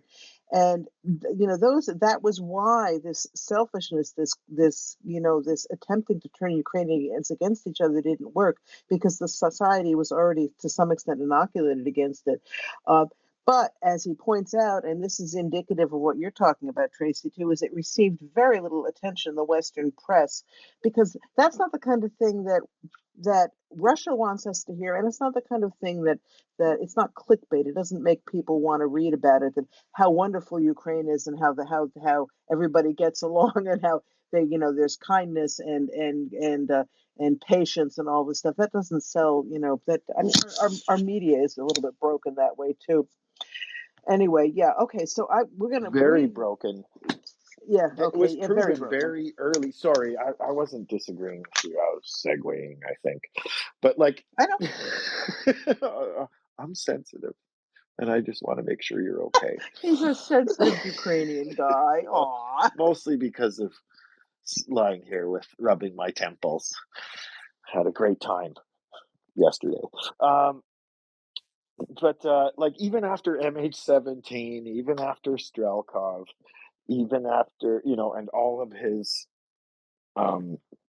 admissions of his own account of being like the the FSB agent, Ukrainian separatist leader, and I guess like it's their only real talent, and I just feel like they have, instead of turning active measures off at the end of the Cold War, they've used the internet and social media to perfect it. Because another reason why people get siloed into sticking with an opinion, even though you're a real person in front of them, giving them facts, but they've been, like you guys said, affected by this emotion.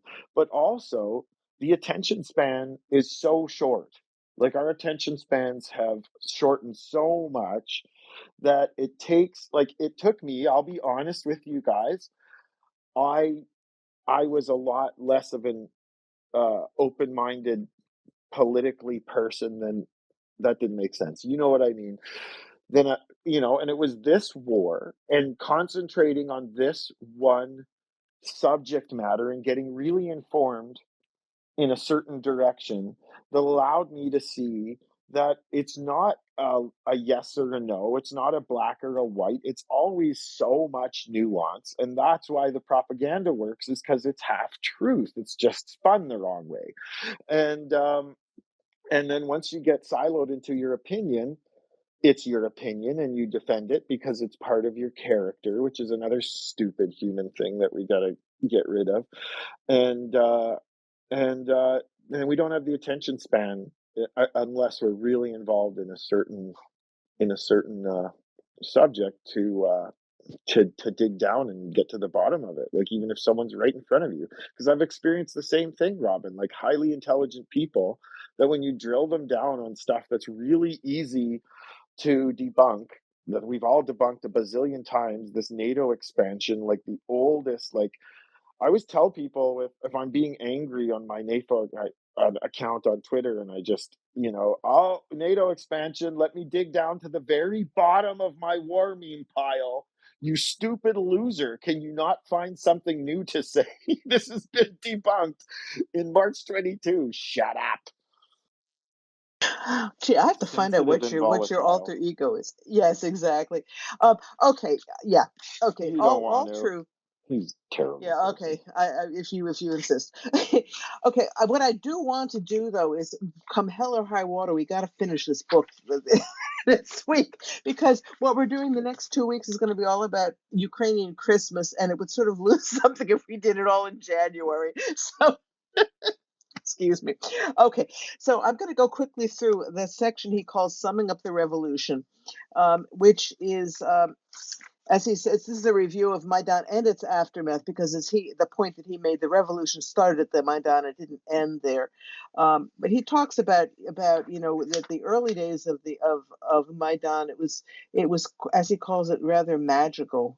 They were building something new on the ashes of the old. They'd escaped decisions that had trapped Ukrainians in post-Soviet historical trajectory, which is massively important.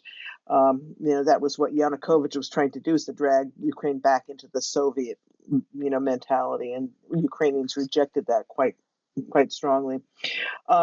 They placed Ukraine on an alternative European path. And it was really, in a lot of ways, it was the birth of a nation. He is not the only one who said that. But then what happened? Russia invaded. And what Russia, is again Putin, the master strategist. One of the things the invasion did was it turned an initially Western and Central Ukrainian phenomenon into something that covered the entire nation. The idea of the Maidan started out in Kyiv and in Lviv, and it was a Western thing. When the Russians invaded, Russian-speaking Ukrainians in the east and the southwest overwhelmingly sided with Ukraine. They made it very clear that they were Ukrainians. They might speak Russian, but that doesn't mean that they were pro-Russia.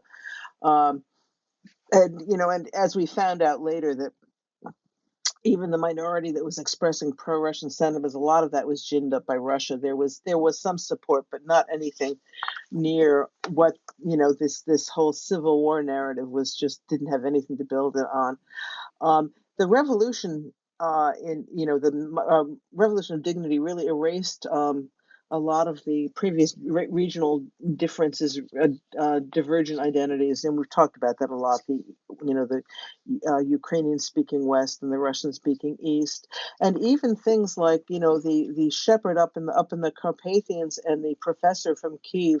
People on the Maidan interacted with each other in ways that socially they probably would not have without the Maidan, and it had a lasting influence. I mean, part of that, what he calls about the horizontal structure, the fact that people like President Zelensky, rather than being that old authoritarian Soviet model, he told people when he was elected he didn't want his picture on the walls. He wanted people to put pictures of their own families. That's who they were working for, not for him. This is part and parcel of all that. That new in the Zelensky effect, they called about they call it the independence generation. So this is a real sea change, and it has continued. All right. Okay. So then he goes on to talk about that there, to some extent, and before the invasion, this is probably true, that to some extent that the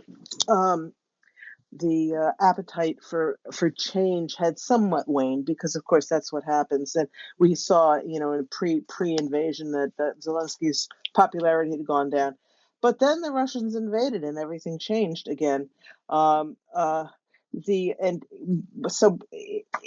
it actually, it's a horrible thing. It was obviously a horrible negative thing to happen, but it did contribute to this further unifying of Ukrainian society. Now he wants to go. He goes quickly through. I want to go quickly through what was accomplished in those 4 years after Maidan. His book was published, I think, in 2019. So he was covering, from 2014 to 2018, basically. So in only 4 years, as he said, and absolutely true, what was accomplished in 4 years was more than what was accomplished in the previous 23 years of Ukrainian independence.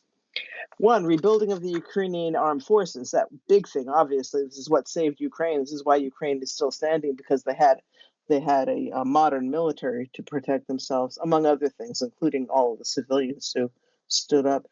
Police reform was accomplished. Traffic police and local constabularies. As at that point, he said management and prosecution service still needed work. The court reform happened later. Introduction of electronic procurement, which made a huge difference in state spending. Once it was not so easy to siphon off money that was meant for state procurement into private bank accounts and whatever. He said at one point it was 50%.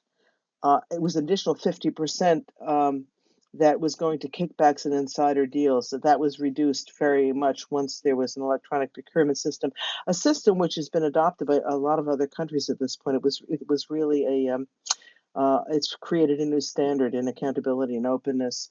There was a drastic reduction of energy dependency on Russia, which is a good thing. There was a reform of the banking system. We know about Kolomoisky's bank and reorganization and taking over of corrupt banks, and cooperation with international financial institutions. There was, as we talked about, a structural reorientation of the economy from energy-intensive commodity exports to a service sector IT outsourcing and product development. Now, all of this was proceeded gradually. The GDP didn't grow all that much in the first few years because it takes time, these things. But they were definitely Ukraine was going in the right direction. Decentralization was also an important thing. This is something that was a Maidan value. Oddly enough, this is something Russia was trying to push, but for a different reason. Russia was trying to weaken the central government. The decentralization here did not weaken the central government, but it did result in increasing effectiveness of local government, because local governments were able to make more decisions and had more flexibility in how they responded to things. There was the creation of the Hromadas, which was a group of communities that formed into a larger structure, but it was a smaller structure than the state, than the oblast, and it certainly was much stronger than the federal government. So it was much more effective. There was education reform. From teacher-centered Soviet-style and centralized to a student-centered system in line with the EU standards. Healthcare reform had started, was still needed, and they've really accomplished a lot since this book was published in healthcare reform. International travel was a massive one. Visa-free travel to the EU started on June 11th, 2017.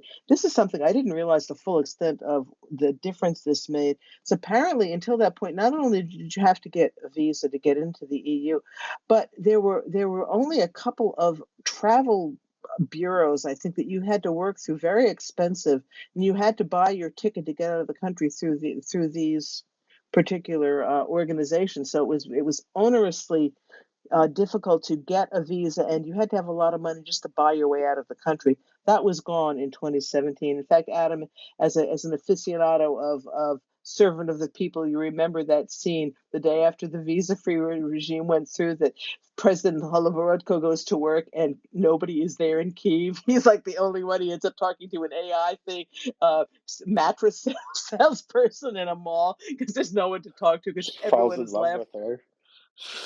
Doesn't he fall in love with her a little bit? Just about. It was very cute. That did not happen, folks. Ukrainians stayed in Ukraine, but this opened up the world. And literally, it opened up the world to travel in the EU for not having to buy your way out. It made it much easier for students to contemplate studying in other countries, and in universities in Poland and all over the rest of the EU. Okay, improved infrastructure and cultural policies, decommunization, de-Russification, and nation building. And they moved from a virtual monopoly of Russian language media to a significant increase in locally produced Ukrainian language content as a result of quotas in radio and television. This is something I think that many of us in our Western mentality have trouble understanding. It was very important in Ukraine to put through quotas on this, because Russification had been so strong for so long that Ukrainian, even in an independent Ukraine, was still in danger of being overshadowed by Russian, because it was the big, it was the 20 with the 2-pound, the two-ton elephant or whatever in the room. So it was Ukrainization was not harsh, but it was quite serious, and as a result, Ukraine has now Ukrainian language is now quite strong and healthy in Ukraine, and Ukraine avoided the outcome that they saw in Belarus. In Belarus, I don't know about the exact percentages, but many Belarusians don't speak Belarusian anymore. They speak only Russian. And this is a result of those same policies that the Russians pushed in Ukraine. When during this period of time, especially, made sure that that was not going to happen. Russian speakers are not discriminated against, but Ukrainian is the official language of government, and Ukrainian is the language in the schools. You may speak Russian outside the schools, but in school you're taught mostly in Ukrainian. Now, I think in the East it may not be 100% from what I was talking to somebody lately, but basically everyone gets out of school speaking the national language, which makes a certain amount of sense.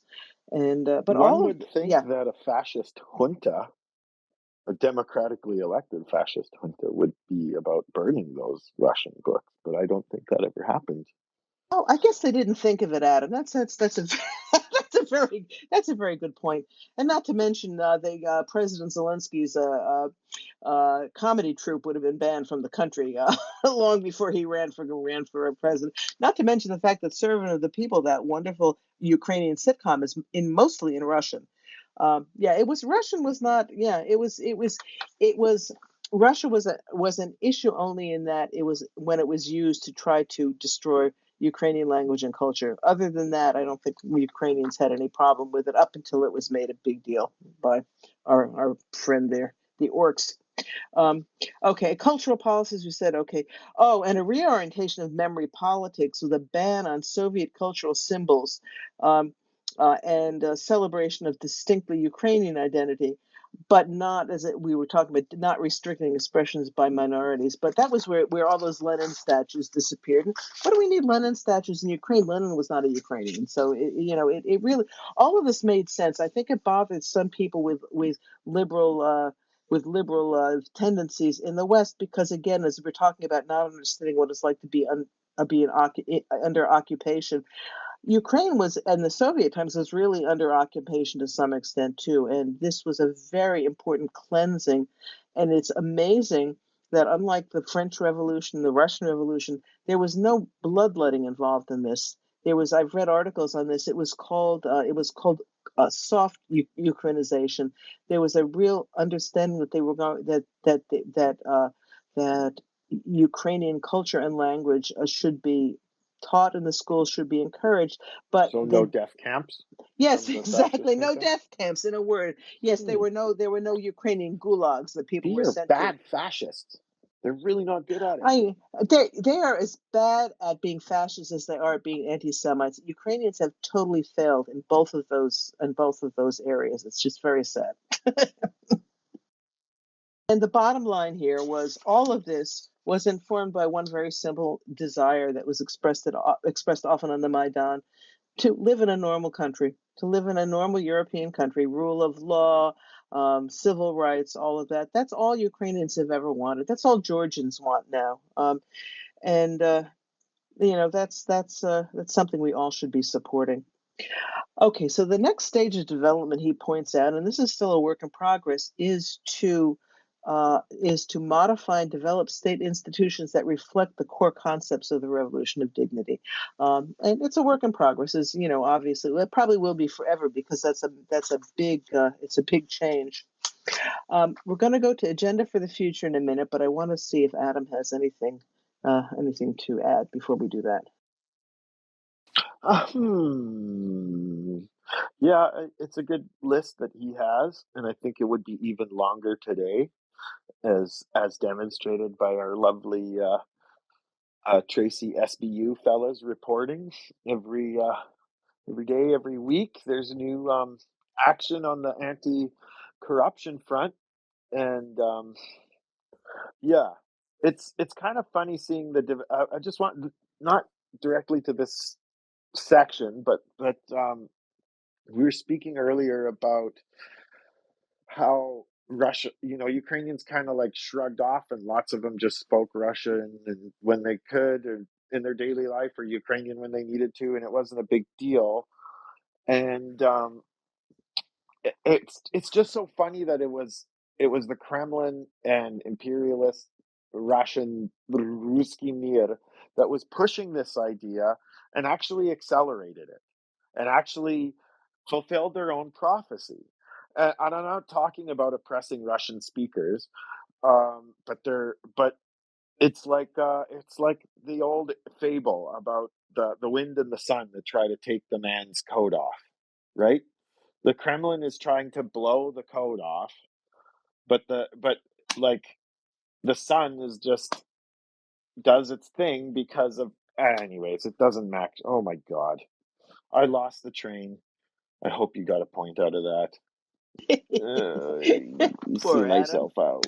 Oh, Adam, you're fun when you have imbibed too much. Anyway, yes, no, I think we did get the point. So very quickly, finish this chapter off. Um, Agenda for the future. So he says, as we mentioned, the revolution only began with Yanukovych's departure. Um, Ukraine has avoided the rise of radicalism so common at the stage of revolution, which was similar to the American case, perhaps because there was an outside force that the Ukrainians are busy fighting off the Russians. They're not going to go after each other, and Americans had the war against after the revolution against the British. So there's similar things. And Adam says here, he says, thanks, Huilo. Дякую дуже щиро, пане Хуйло. Oh, very good. Okay. Wait, okay, the next stage, I would have skipped this at it, but your comment is hysterical. The next stage, he's worried that there might be a shift from idealism to materialism. And Adam comments, Here we go. Last chapter, and you can't help antagonizing lexicon. Seriously, though, full-scale invasion will definitely revitalize the spirit of Maidan. Volya remains a master strategist, and I'll hand it to Lexicon if she needs to say, what the heck is he talking about with this idea of materialism that is not accurate? Yeah, it's too funny. But I'm not biting. You guys all know what I think. Um, you know what? I don't know if because I'm actually looking at something else and not looking at my place on the page, but I mean we're getting near the end and he does his sum up eventually and so on. So he's thinking about all this stuff and how Ukraine dodged a bullet and didn't go into a violent campaign of guillotining the opposition and stuff. My that's good. I agree with that. But I'm interested. He's a sociologist. He's clearly not a social, like a social economist, a welfare economist, or anything. So, and I have sounded off on this too before. But he, um, he look. He's interested only in the ideas of the state of politics, but he's really, unfortunately, I guess he doesn't know anything about economics or not that side of it because he doesn't think about so how will we transform he wants to transform all these ministries, reform them because he's got the corruption thing. But what he doesn't get is how are you going to have enough output per capita to be able to fund the services that people need and the logistics, of course. We all know about that in this war. So, how are you going to finance this stuff? And that's like a huge issue for Ukraine that he can't do everything. Okay, he's doing his history and he's doing some social philosophy.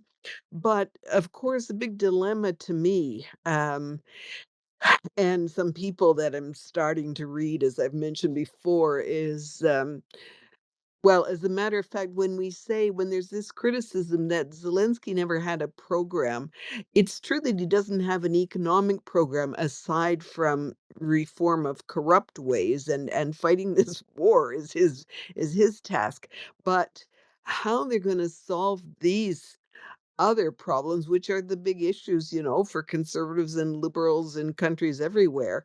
Um, and I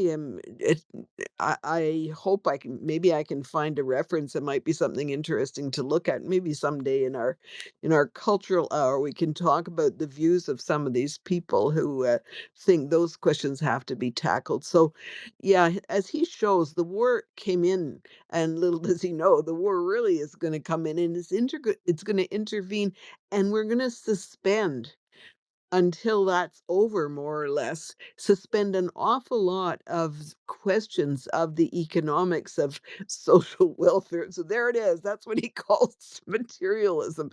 But anyways, the economics of having, as I was saying earlier today, a social safety net. and looking after, of course, it's guns or butter, and so it's guns right now, and someday we're going to have to go back to butter or margarine or something. So that's okay. No, butter. No, we won't do that. But yeah, so that's all I'll bite on that question. But it's intriguing. Like it's not his preoccupation, and that's okay. I mean, maybe we'll get onto that in some other state, but I quite understand. Well, I mean, there are an awful lot of welfare questions in the course of the war. For example, now Ukraine has imposed some kind of raised by 15%, basically a sales tax, a war tax. Well, that's a tax that hits poor people and lower middle sort of income people more than anybody else, because 100% of what they have to spend on consumer goods, and I suppose most of those are subject to this tax, and, like, people are pissed off about it, but the IMF has forced Ukraine to do this, essentially. We don't see any debate in the press about it, but yeah, that's the IMF's fault. They do it all over the world, and they make countries institute taxes that are really regressive, but easy to impose, and that makes the IMF happy. And then the IMF will say, "Okay, you're doing your part. You're screwing you poor people, so we'll give you some more loans." That's basically having been in the belly of the beast. That's what they do. So that kind of Season discussion, two, huh? episode. Season 2, episode 20. Right. Season above servant of the people. Yep, yep. In fact, it's very funny in here because um Wynnyckyj talks about how Tymoshenko it is exactly on a servant of the people. Tymoshenko in her election campaign or before the campaign starts off in 2018 says she is going to cut all the utility prices in half. She's the gas princess, right? She's going to cut all this in half. By the time she gets a little closer to election day, she's sort of forgotten that one. But there is an episode or a few episodes in Servant of the People. I don't know if it's series 2 where yeah, during this campaign, and his whole family, the president's family is completely sucked into the propaganda of the election campaigns, Spoiler where they alert, say folks. they're going to cut the price of the utilities in half, but they've just quadrupled them. The government, so now you're going to pay double, but you're going to really be grateful because the price has been cut in half. It is just like so much like some other politics we're familiar with. But anyway, yeah, I thought that that section of this chapter was when I read that, I couldn't believe this. I mean, he really was, he didn't have a lot of Holoborotchko there, didn't like Timoshenko very much. Anyway, back to Yes. you guys. I Yeah. didn't realize it was her. It's totally her. The the Yeah. le- the, the 100%. faction Absolutely. leader lady who's having the affair with the other faction leader No way is the you gas did. princess. I'm so dumb. Yeah. I Well, can't she believe didn't I have the didn't make that hairdo. That connection. was the I don't problem. believe you. I swear. With her hair wrapped up in that traditional style, her flaxen tresses. Holy moly. That was the I don't character know. on I'm here on a Oh live wow. space with my friends, admitting that I missed this very obvious connection, and I just need Oh, well, some support lexicon. we still love you, Adam. Don't worry about it. Lexicon. Thank you for. There was something that was disturbing me about a lot of what Wynnyckyj is talking about here, that just seemed to be not moored to reality, and that's exactly what it was. He does not deal with the dollars and cents, so to speak, with the hryvnia and kopiok, of how this is going to all be paid for, and that's a big issue. So thank you for that. That was I knew there was something was bothering me, and I wasn't able to put my finger on it really, and that's definitely what it was. So we'll have to. I can't stand economics, but we'll have to read a book on economics at some point, I guess. I It's don't do. the economy, dears. Yes, yes, exactly. All right. Okay. I am going to now. He repeats himself a lot in these last chapters, which he has a right to do. But I'm going to move right on to the afterword now, in the interest of time. Oh, Um, but just eh, can I yes. grab you Go ahead. I always 100%. get you 1 second before. There's always the last line in the chapter. Because isn't the last line where he talks about somebody from Solidarność talking about their demonstrations and talking about how something like it's a revolution of the soul, something like that? It's the very last paragraph of the chapter. And I thought that he could have stuck with that, like the Polish people were doing, and they spent a long time working on it, just as the Ukrainians did. You know, they had this 10-year, more than 10 years, Solidarność movement, and uh, and that's what. So I thought the description that the Polish man made was really good, and I recall was it Stus who so envied the Polish people's movement and hoped and didn't live to see their success, but he just admired very much what they'd done, and I guess many Ukrainians did. Yeah, that Those close to Poland for sure. Yeah, that's right. That it was Stu's. And by the way, you jumped the gun, my dear. That Revolution of the Soul is at the end of this Afterword that we're on now. So Oh, that's sorry. fun. Oh, are you Canadian? Spoilers. Anyway, no, that's fine. It's worth repeating twice. I think it's an important point. But anyway, okay. So the author in this Afterword, which is just a few pages, is he points out that he expects to be criticized by his academic colleagues for having mythologized the Maidan. And he to quote him, he says, "The narrative I've presented here is a subjective one. I have told the story as I saw it from the inside. I do not claim academic distance," which we saw. But what I have found very interesting about the number of books that we've read about current Ukrainian history, the Zelensky effect, Plochy's Russia-Ukrainian War, is that what it's called? Yeah. That they're all written by people who are frankly partisan, pro-Ukrainian, impassioned about Ukraine's future, and wonderful books that are really very illuminating. So, it makes me wonder whether it's time for us to understand that the disembodied, dispassionate academic treatment of things is in its own way a warping of reality. That we don't that none of what actually happens in the world is devoid of effect on people and on you know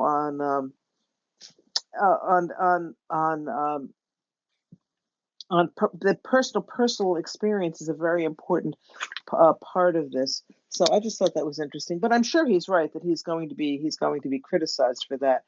And he points out that the Maidan was a huge surprise to outsiders. That revolution of such magnitude, to quote him again, are not supposed to happen in peripheral countries, which I thought was sort of interesting. I mean, it's true. This is the attitude, but I think that's part and parcel of the fact that we should not have rendered Eastern Europe peripheral.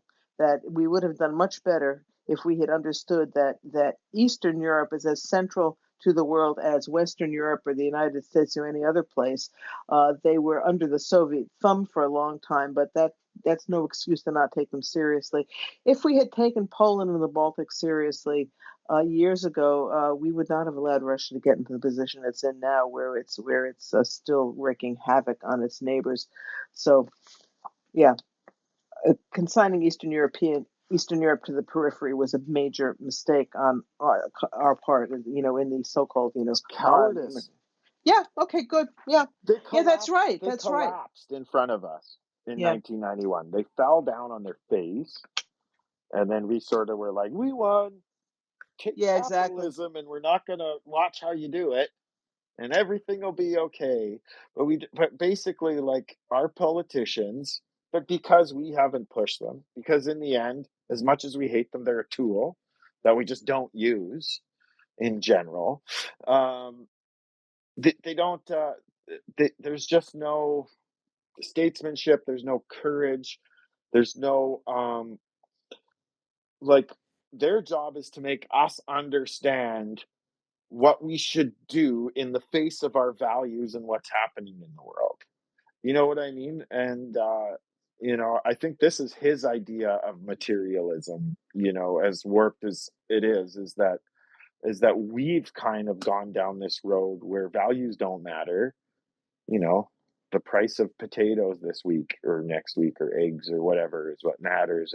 And you know, I often make fun of a very good and intelligent MAGA-oriented friend, and I'm like, yep, fascist marching in Europe, but those chicks with dicks peeing in the wrong place is the real problem, right, bud? Yeah, no, exactly. And this is, again, part and parcel of, I mean, this is part and parcel of that propaganda thing. The Russian propaganda was very big into, you know, what's her name? Forgotten name already. Kamala. One time saying something about financing sex change operations for convicts. Okay, fine. Maybe we don't agree with it, but is that the big issue? But they managed to, yeah, people just they dragged them, they followed them down the garden path, never stopping to say, wait a minute, maybe Russia's attempt to take over our country, maybe Russia's attempt to subjugate all of its neighbors is a little more important than, as you're saying, what restroom people choose. But it's very frustrating, all of this. Anyway, all right, back to this though, because we've got to get this done here. Okay, so as he points out, and Adam had an important caveat here.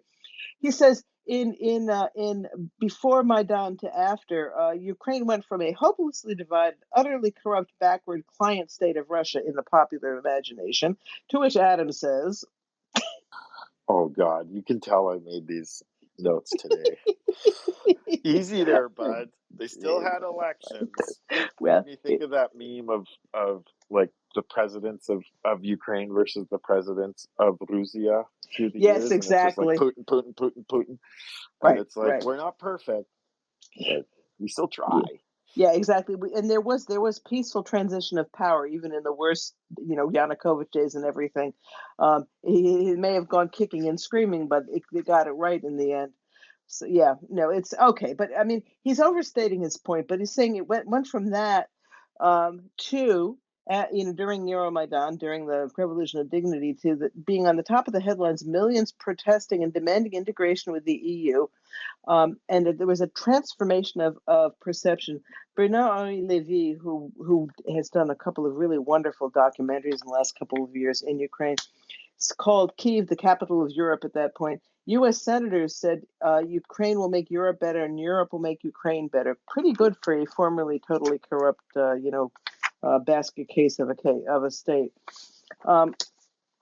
6 months later, after Euromaidan, after the Revolution of Dignity was more correctly called, Yanukovych's flight was not the end of the revolution. And he talks about 2015-16. Ukraine remains the center of European security concerns and factors in the U.S. elections, all showing the centrality of Ukraine at that point. This book was a chronicle and contextualization of the Revolution of Dignity. It was responding to Kremlin's response to loss of effective control over a former quasi-client government. And Adam liked that better. And of the illegal annexation of Crimea and invasion to the Donbass. The results, as he goes on with summarizing what he said in the whole book, was there was a political transformation, regime change, shifting borders, reappraisal of transnational identities, and the result that this was the result of Russia's invasion. The result was the post World War II international order of inviolable borders was wiped out. It created an institutional crisis in the UN and international institutions that ensure peace and prosperity in Europe. And Russia continued subversion in multiple NATO and EU states. This is the result of all this. And we were talking with Will before we started the book club about the lack of pulling the Russians up short with the use of the what do they call it, this with the shadow fleet, these totally inadequate, uninsured single Junker hull tankers. Right, tankers, which will cause a major environmental disaster at some point. But in letting them get away with that also is creating a more of a danger to the international order. because to some extent, all of international order, international lawfulness depends on people abiding by treaties, which Russia has never done, and living up to their commitments. So we're in a very precarious position right now, and we're certainly seeing that particularly in what Russia is trying to do to Ukraine. And what he calls a civilizational break between modernity and a new order that has yet to be named or defined. Although he did name it at one point, but we'll take him at his word here. There was a disruption in Western thought accentuated by the Maidan. Flexian anti-materialism? Yeah, something like that, yeah. Sorry. Yeah, but what the civilizational break, what it amounted to, was a reevaluation of the bases on which communities were formed. And we talked about this: horizontal rather than vertical organization, and the identification of patriotism with the territorial meaning rather than government. We've talked about that Ukrainians are very patriotic in terms of the nation and the land. At the same time, rather distrustful of government. These two can exist together. And this was part of that civilizational change that we could emulate in other countries. There's a reassessment of the foundation of wealth. That I'm not so sure about, but I mean, I guess he's talking about entrepreneurialism that we see in Ukraine, and the appearance of new ideas based on formerly contradictory concepts. Very true. Personalism, as he calls it, collectivist individualism. We've talked about that the importance of the individual in relation to society, rather than valuing individuality valuing individuality and thinking that the social contract is only made because it benefits each individual. In Ukraine, we definitely have seen that Ukrainians place themselves as individuals within the social context and value the social coherence, the social group as its own important value, as a something that harmonizes with individuality rather than being in conflict, which I think tends to be what we do in the West, how we preach it in the West more than we should. So the aftermath of the Russian invasion was yes, international spread of Russian disinformation. God, that is true. And he talks about these some of the specifics again. Country of fascists killing Russian speaking children, and as we've seen lately, Putin apologists of the Ukraine crisis on major U.S. networks. I mean, to our shame, that these people are taken seriously. We know about Fucker, and we know about there was someone. I hope that guy is still not at NYU anymore. The Cohen, I don't remember his first name now, but there are the groups Mersheimer. There are a bunch of these talking heads who are given airtime on major U.S. networks, which I'm not in favor of censorship, but I am in favor of evaluating who you put on and seeing if they're talking through their hat or whether they make any sense. This business that we've talked about before, this both sidesism of assuming that there are two sides to every issue. And so no matter how outrageous the other side is, we have to give them a hearing and decide, and listen to both sides. There are not both sides here. There's a Ukrainian side, a righteous side, and there's Russian disinformation, Russian propaganda, which does not deserve to be given any air, but it is, unfortunately. Which leads to my point that Yes, World War III started in hybrid, has been going on in hybrid form, and it's just been escalating basically since 2014, right? I mean, because they've been interfering in elections, they've recently been cutting internet cables and blowing up planes. So we'll see about that. And so there's just hasn't been a recognition, and it goes to what I was talking to before about this lack of courage and statesmanship in our democracies, in the end, that we're all responsible for, because we're not doing what Professor Snyder says overall to our yeah, detriment. absolutely, And so without a recognition, and I'll say, like, it's not wartime is a different time. Like, I will never argue the idea that there needed to be information controls by the government when we were fighting Nazis and Soviets, or not the Nazis in the Second World War. Because it was, I mean, it's a tool of war. They are at war with us, and we just don't want to admit it, and or else we think we're so strong that it doesn't matter, which is, both of those are terrible ways to go. If I can get my mic on. I think that this is a real failure of will here too. That it's, as long as it isn't a hot war with people shooting guns at each other, we were able to bury our head in the sand and not. In point of fact, Russia declared war on us quite a while ago, but because they haven't shown up on the border in tanks, it's been very easy for people to not understand that. And it's what has happened in Ukraine and in Georgia, and will happen other places if we don't do something about this soon. Is just uh, additional skirmishes in this hybrid war, which started a long time ago. I think that's absolutely the case. There should be no concern about starting World War III, because we have been in a war with Russia for. Oh, probably. I mean, somewhat since 1993, maybe. I mean, there were a couple of years under Yeltsin when Russia was attempting to become more like a Western country, but that disappeared right away. And in point of fact, before the Soviet Union fell, the what was the KGB at that point squirreled away millions and millions and millions, probably billions of dollars all over the world to continue with this disinformation and destabilization campaign.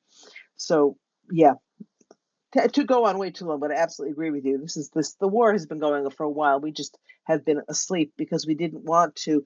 If we admitted it, we would have to do something about it. It's just like how many of our countries won't identify Russia as a terrorist state. They won't identify what they're doing in Ukraine as genocide, because then, God forbid, they'd have to get off their butts and do something. And so it's better to just define it away. So there's no war. We don't have a front with tanks and stuff pointed at Russia and Russia at us. So it's not a war here. I mean, it's really reprehensible, because it allows us to hang out an alley to dry, because Ukraine is unfortunately suffering from both sides of that hybrid war, not just the propaganda side that we're dealing with. Anyway, okay, so the significance of Ukraine's revolution to global civilizational development is yet to be fully appreciated, as he said.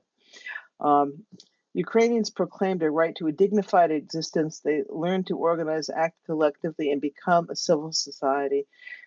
And to quote him again, in the process, they became a nation. This is, I think this is becoming more widely understood than it was before the full-scale invasion. Another accomplishment of Vladimirovich, however you say it. What do I care? That guy. So Hoyla. yeah, exactly. But anyway, it's. I think people are recognizing this more now. The Revolution of Dignity was a deeply philosophical reality of the Maidan experience. And Wynnyckyj says, during those 3 months of peaceful protest, each of us came to understand what it truly means to be a person. He gets a little mystical here, but it's interesting because I've read quite a number of reports of people who actually were on the Maidan, and you see this again and again. Fritzak also speaks this way. There was something otherworldly going on there in terms of solidarity, in terms of well, as Lexicon pointed out, of what someone in Poland called revolution of the soul. And it's a fascinating thing. And it's something that it may be hard for us to understand, not having been there, but it clearly was the case, and it had made a long-term and I think pretty permanent change in Ukrainian society as a result. And it's pretty amazing to watch it. It's pretty amazing to see what a difference basically, citizens who get together and said we've had enough and we want a better country, we want better values, and we're going to stay here until we get them. And not only did they change the country, but they changed themselves, and it's really it's an amazing thing. It really, I have such admiration for Ukraine and Ukrainians because of this. It's really, I don't know if anything like this has happened anywhere else in the world, and it's about time. I'm glad that people are beginning to understand that and we're beginning to see it. Um, I'm going to read the last quote from the book. He said, "For Ukrainians," and this is a quote, "a time and place to discover one's personhood, to connect with others, to declare and defend one's belief, and to understand, nay, feel that millions of others believe exactly as you do." And that was what happened in Solidarity in Poland, and certainly what happened on the Maidan in Ukraine during the Revolution of Dignity. And I'm getting a little teary here. I'm going to hand it back over to Adam for a minute. Yeah, and I don't know. I wish I suggested this book because it's the only one that I found on Audible, anyways, um, He about the has Maidan. priorities, Adam. And we've made fun of Mychailo. Well, I think overall this book I've enjoyed it a lot. I think it's we've found its foibles and its holes, and naturally when you go through a book this thoroughly, you're gonna find those things. But find me another better description of what happened during Maidan, or anyone trying to even come close to describing it, because it was a new social phenomenon, and for people like me and you and Lexicon, who have been to Ukraine and kind of seen it, it's so hard to describe. But there is a social activism there, and I'll say once again, with sand in my mouth, "Дякую, пане Хуйло," because in the end, the extra pressure from the escalation from hybrid to physical warfare, um, I think kicked it into gear. And then February 24th, 2022 was when another great change happened, because you can even see it in this book, and it's part of what we make fun of him for, because he's a little bit mealy mouthed with his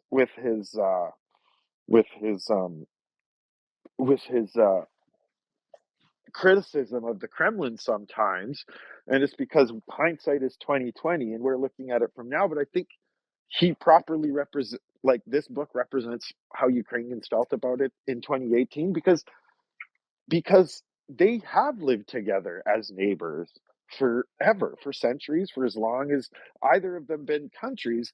And it's not like black and white, like there were a lot of Ukrainians even after 2014 who were like, affected by the disinformation. Maybe those guys have a point over there in Donbass and whatever. But every escalation gets more Ukrainians on board with this idea that it's hard to describe exactly what our multi-ethnic, um, geographically based nation is about, but we like it better than what we see what you guys are doing. You know what I mean? Like, every step. So I think that's what we're seeing in this book a bit. Anyways, I'm rambling, No, and you're I hope right. you're not verklempt anymore.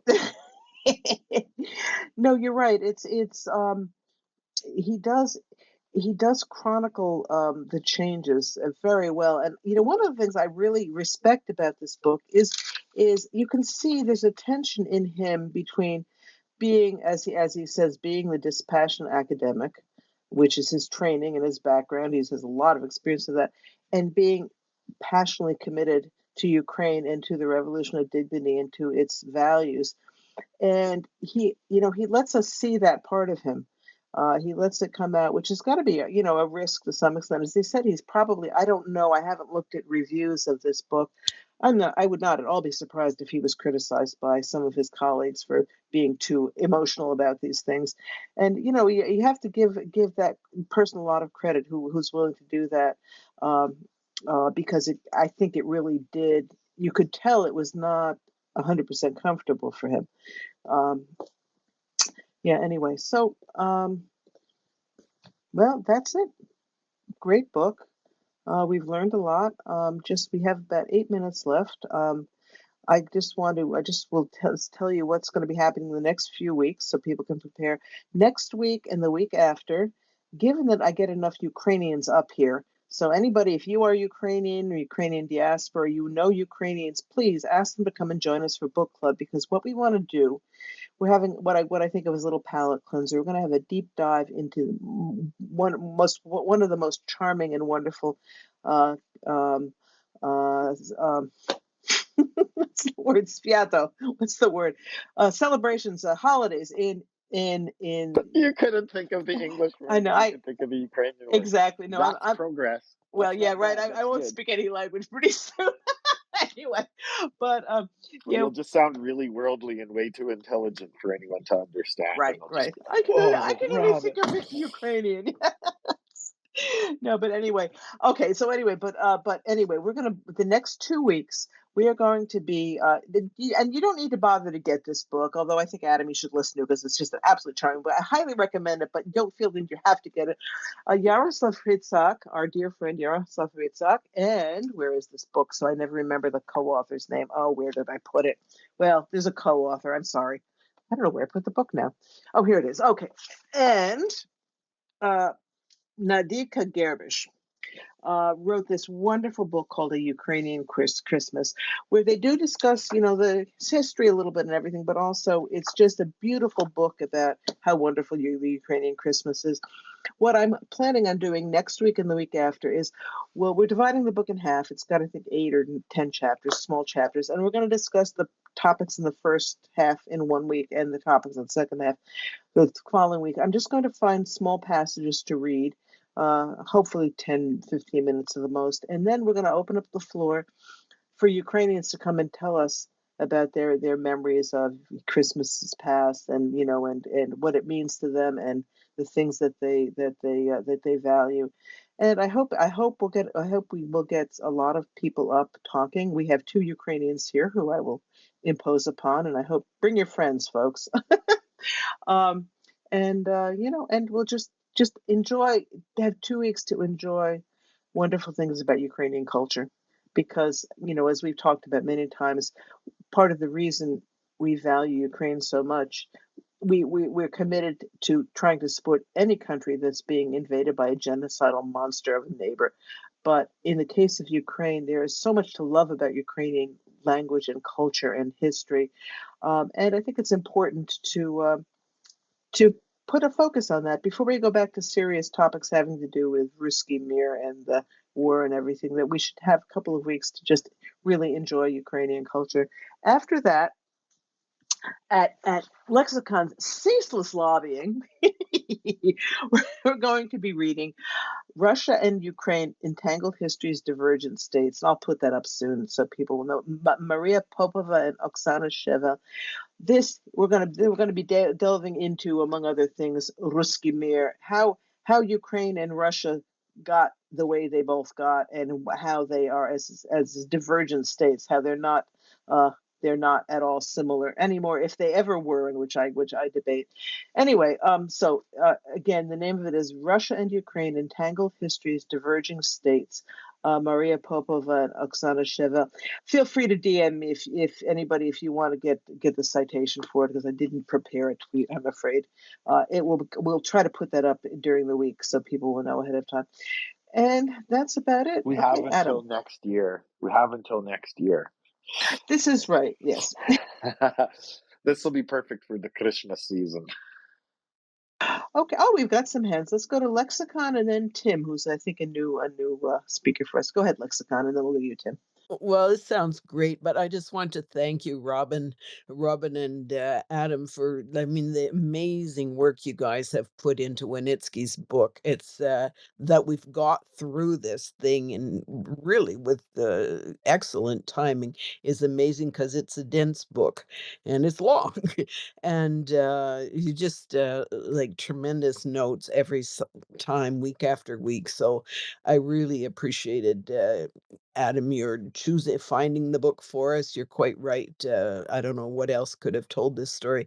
And then the preparation that Robin, you've really spearheaded, and it's been fantastic. Boy, hire librarians or lawyers or Or crazy something, people. 'cause they do No, no, no, they no. do a Yeah, great job. talented Thank librarian you. lawyers who have catty electricians to Yes, yes. Where would we be be? their Flava Flav. Exactly. Where would we be without the catty electrician? Yes. Thank you, Lex Scott. It's been a delight. You know, it was 11. It was what was it? It was 11 weeks. We've been doing this, but it did go fast somehow. Anyway, okay, we have 2 minutes left. Let's go over to Tim now. Welcome, Tim. Thank you, Robin. Thank you for having me speak. I was curious if I could attempt to bring some value to the room and make a contribution. I've invested a lot of time into really supporting Ukraine, so I have a plan that I think will end it. And I was curious if I could get not only a critique, but at least maybe give some of you some energy to possibly write about it as well. Is that cool? Well, let's give it a try in the last 2 minutes we have. You got it. I'll keep it definitely under 2 minutes. So, in this whole war, I've noticed the only one thing that Putin has to stand on and to keep convincing Russians to be backed by the Kremlin is that there needs to be somehow, right, a sovereignty for Russians in Ukraine, which it's all bogus. And it's really the excuse, right, to take these slivers of land at best, and of course to seize Crimea, the biggest wash of all. So without adding the antics, my thought is, what if this could be flipped around on Putin where he completely just has no argument? And that is where he takes the slivers. And there's a real opportunity, and please hear me fully because this is to support Ukraine, by the way. It's not to, I have zero concessions. And I'll just be clear because it's got to be quick, but zero concessions, by the way. What if these sliver lines, okay, could be considered counties, and Ukraine could literally guarantee the sovereignty of traditional Russian values, except Russian propaganda, to where every single Russian who is very pervy to Russia, by the way, I'm part Russian. It's why I care a lot, by the way, as well. So anyone who is just traditionally pervy to Russian values, what if Ukraine said, okay, here's the county right next to Russia, and no, we're not giving up our border, but I'll guarantee you that this right here, here's a spot for traditional Russians, okay? And everybody can go everywhere. It's not to lock anybody down. The point is, where would Putin have an argument? He wouldn't, because now his special operation, he already actually gets his operation, and he's still the war criminal because he did attack. He attacked residential areas. So, Yeah. and then in the final for Crimea, this is the last two parts, and I'll be very quick.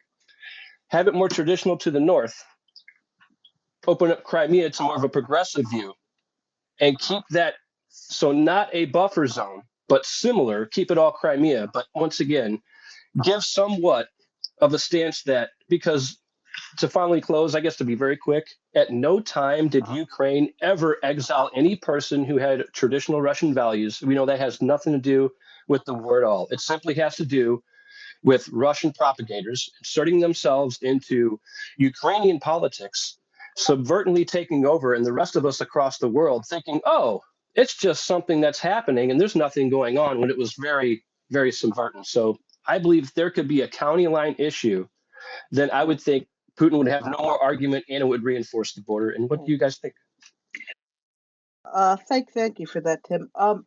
Honestly, I'm not sure what traditional Russian values are, but we won't go into that.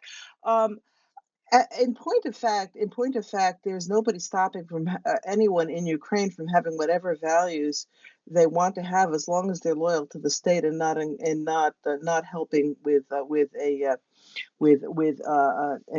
genocidal invader. Yes, ma'am. I think the other issue too is there's no point in taking Putin's excuses seriously. He wants to take over Ukraine. He wants to destroy Ukrainian language and values and Ukrainian people if they're not willing to be subjugated to Russia.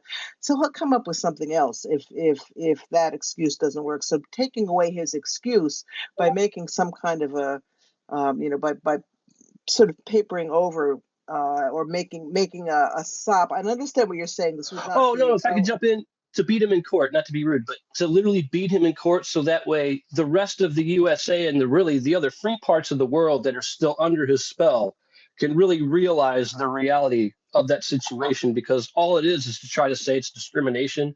And Putin is the classic villain of taking sexual and cultural discrimination and doing a double flip on it to push Russian values, and then to turn around and eradicate these very discriminations and say that he's liberating them. Sorry to be so winded. Thank you so much, by the way. No, thank you. I think I understand your point. I'm not sure that, I think we have enough ammunition to make that point without Ukraine having to had to go into this. But thank you. It's thank you for coming up, and I hope we'll see you again in the future. Thank you so much. Thank you. Okay. Adam, Skykiss, Tracy, James, Lexicon. Thank you, everybody. And Prince, thank you for lurking down there. It's been a great 11 weeks working through this book, and I really appreciate all of the contributions all of you have made. And we're going to close in a moment or two. Remember, next week, if you are Ukrainian or if you have Ukrainian friends, please, I would love it if you could make an effort to show up for the book club, which is at the second and third hour of our show, and have a lively discussion. I want to hear all about Ukrainian Christmas. I have never experienced Ukrainian Christmas. I've read a lot about it. I did, Adam, I've decided if I don't get an invitation, I'm going to go to Shitri Večer at Veselka. They're serving food all day on the 24th of September, so at least I'll get to experience the food. If that's a hint, anyone in the New York City area, somebody's looking for an invitation to Shitri Večer. But anyway, yeah, Tracy, go ahead. Thank you, Robin. You could come to my house for Christmas. I'm on my own, but I think it's a little bit far for you to hop across the pond here. It is tempting, though. I'm miss England. I haven't been there in quite a while, but I think it's not going to happen this year. Thank you, though, hon. Let's enjoy your borscht. Yeah, go ahead, Tracy. Sorry, I just wanted to say thank you to both of you, because it's been absolutely fantastic. All the book club segments have, but I've really, really enjoyed this book as well. It's been really interesting, and I really appreciate you both going through it every week. And Adam, you add a flair to it that nobody else could, just like you. And I think you make a perfect couple, you and Robin, at this book club. So I like this work marriage that you have going along here. And yeah, make a post, everybody. Actually, there is one out there from the Volya radio account with next week's post talking about next week. So do share that, everybody. Please come here. Adam, have you heard that I'm having borscht for Christmas dinner? I hope you're not going to tell me that I have to make 12 different things now. You do you. That's borscht is awesome. I only did the 12 things once, and it almost killed me. I was like in my early 20s. It was terrible. Maybe that's just how I feel about it right now. Yeah. No, the thing to do is to have the older women in the family doing this, and you sit on your behind and enjoy it. That's the approach. Anyway, what? Yeah, I know. What are you talking about? Anyway, listen. Thank you so much, Tracy. Yeah, I have a great time with Adam.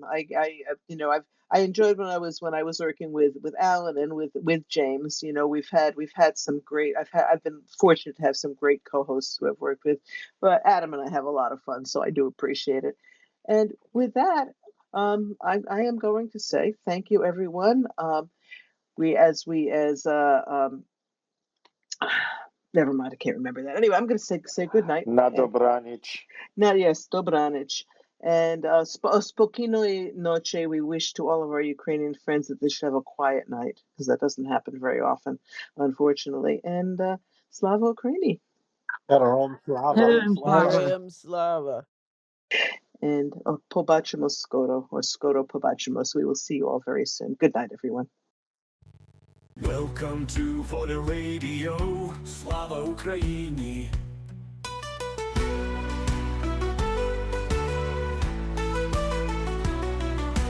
Welcome to For the Radio, Slava Ukraini.